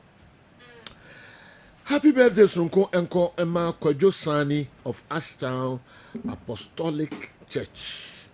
Kojo Sani wɔ Ashtown Apostolic Church menya ntia sɛ wɔmfa Kessben program no nso India agro kra Pato Land Service Ashtown ɛna ɛse ɔwɔ show happy birthday sanso ɛna Madam God bless Kusi Apia also wɔ Abuakwa RC Primary A ɛnɛ ɛyɛ also o birthday Madam happy birthday nyame nhyira onye okese na de wakoma ehwehwe bia no Nyankopɔn ɔmfa ndomo we efri Papa Noki on the president Kumapim supporters of Asante Kotoko okay Kumapim group no eya Asante Kotoko supporters no president Papa Noki and I say always show happy birthday WhatsApp videos kakra na yɛmfa de aka no mɛtoa so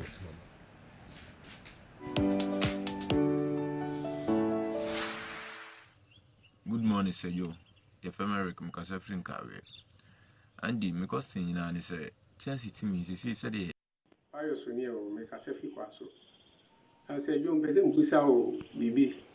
E fa former president Akosina Ntechi e band ya FIFA de man no. Na mpese me hu se band no. FIFA ye free ni so ana say da so ye adwuma. Ena say ye free ni so am pese me hu say obetimi agina efi president bi mu ana am ya to no so aba. Ena e to so mienu. Pese say band nda so ye adwuma dia am pese me hu mfie dudu e de man no ne mra aka a isi finish so me damase. Good morning, Sir Joe. Your family welcome Kasa Frinkawe. Andy, me costing na ni say Chelsea team is said the animal hoti. Still, because we here striker to say Osimhen ana. Number 2, we have blaster team here. Say Utuado eda su coachie ana ya mpamono no da so ha. We are sure say blaster be qualify World Cup ana. Sergio, good morning. This is Akonoba.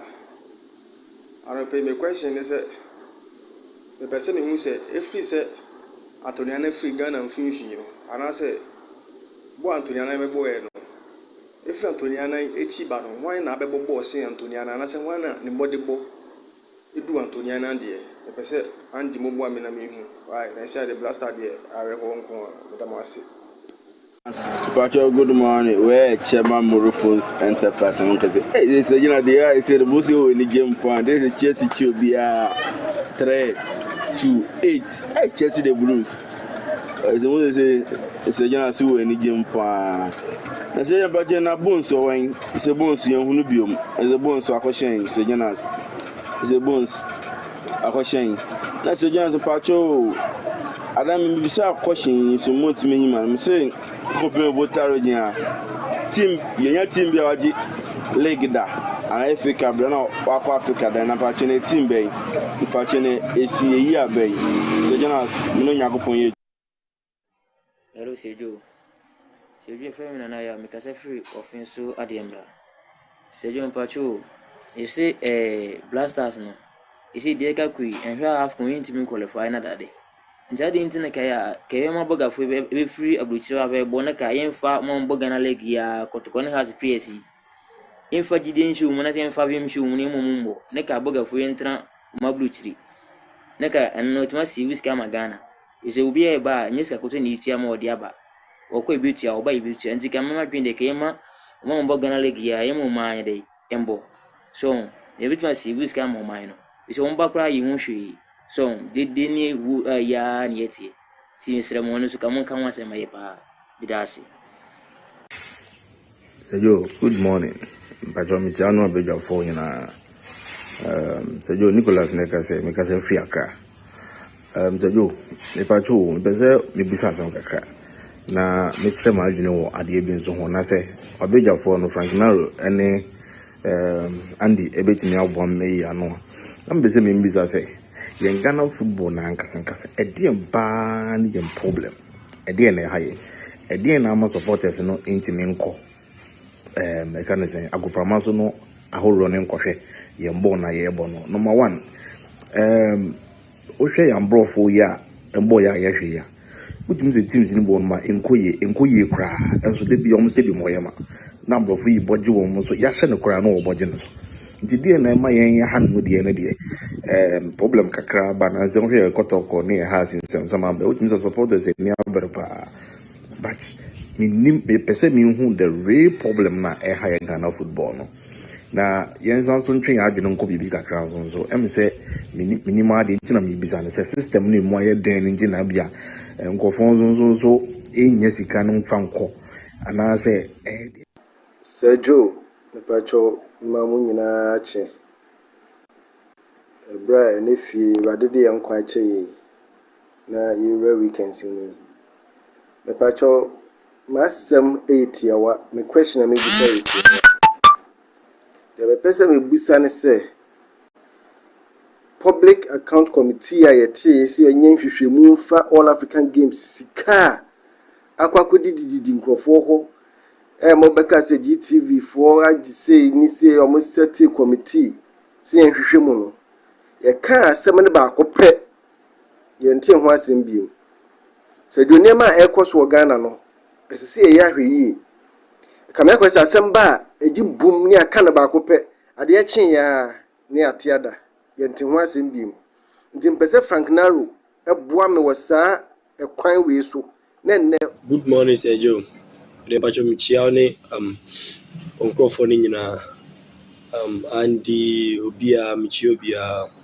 Now, I'll pay your friend is Samuel, make us a free pantine, Awakra.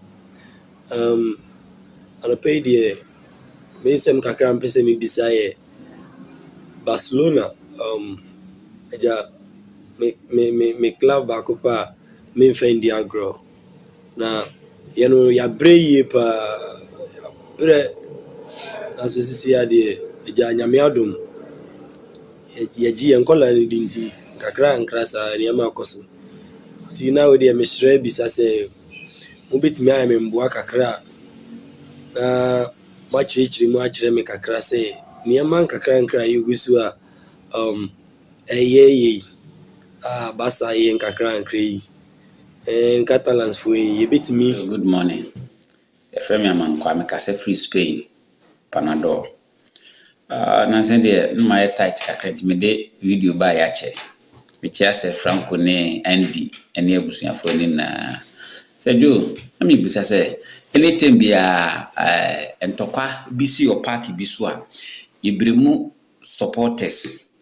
Any omo ye tutu asem no do be and support to side any day but sometimes you blame your security for no say you krum hanu my way baby enkwala kra di agro no police fo be kwa kobo mo ho ban akwa akosi tem enkwala ne be wi agro ni nyina itimi pese me question ni say the police fo no mo call park ni so say ye bobo no eno nko na ye o masede say ye bobo ni wi a o madwuma ba wi no mo call and say police for na ya na so ntimi more parking ho ban because the main players on baba ball no so mo be wie etu o mo car akono yenim say eno na security for asede so mo be hwe so obia betumi aye bibia wie firi wakwa ne hunti na so be wie ball no na yesi supporters we akwa yesi supporters we akwa yesi but ye bremu supporters no mko yes and yes bijitum na mum ye bremu police for no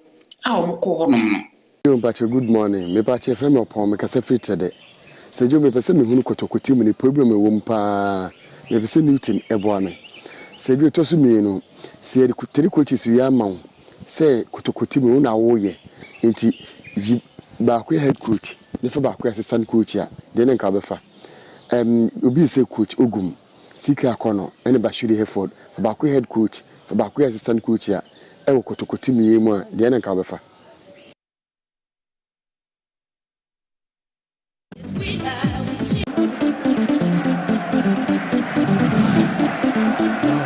Very interesting questions, but yes, I'm going to cover Embra midfield action.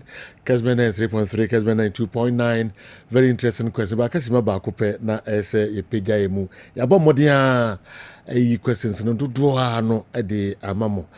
Bebre ha yɛntimi amfa yɛn nsa anka nyame yɛ adom a ɔkyena bɛsa ba bɛtase na yɛbɔmmɔden ayi dodoɔ no nso afiri hɔ de ama mo sima baako pɛ mesɔre kala jo 1 minute no wode yɛ dɛn ya obi question obusa ne sɛ ade nti na this particular FA sɛ oni omo yɛ adwuma na wobata omo na akɔka asɛm pɛ na o master a victimize you never go search no senti na make sa okay da nyame ya aduma menim sɛ saa na tie dia saa na tie dia saa na tie sɛ wo ka sɛ oni omo yɛ adwuma na wo victimize wo menim nti da the question on the abant nyame ya aduma na bɛdwafo nyinaa bɛtena se a na obi ade na adwuma ba kyekye adwen de afa ho yɛde wei na sorry Inaki Williams a ɔkyerɛ obi sɛ ne sika twi ai yɛnti kakra Inaki kyerɛ sɛ ne sika twi ɔkyerɛ obi twi kasa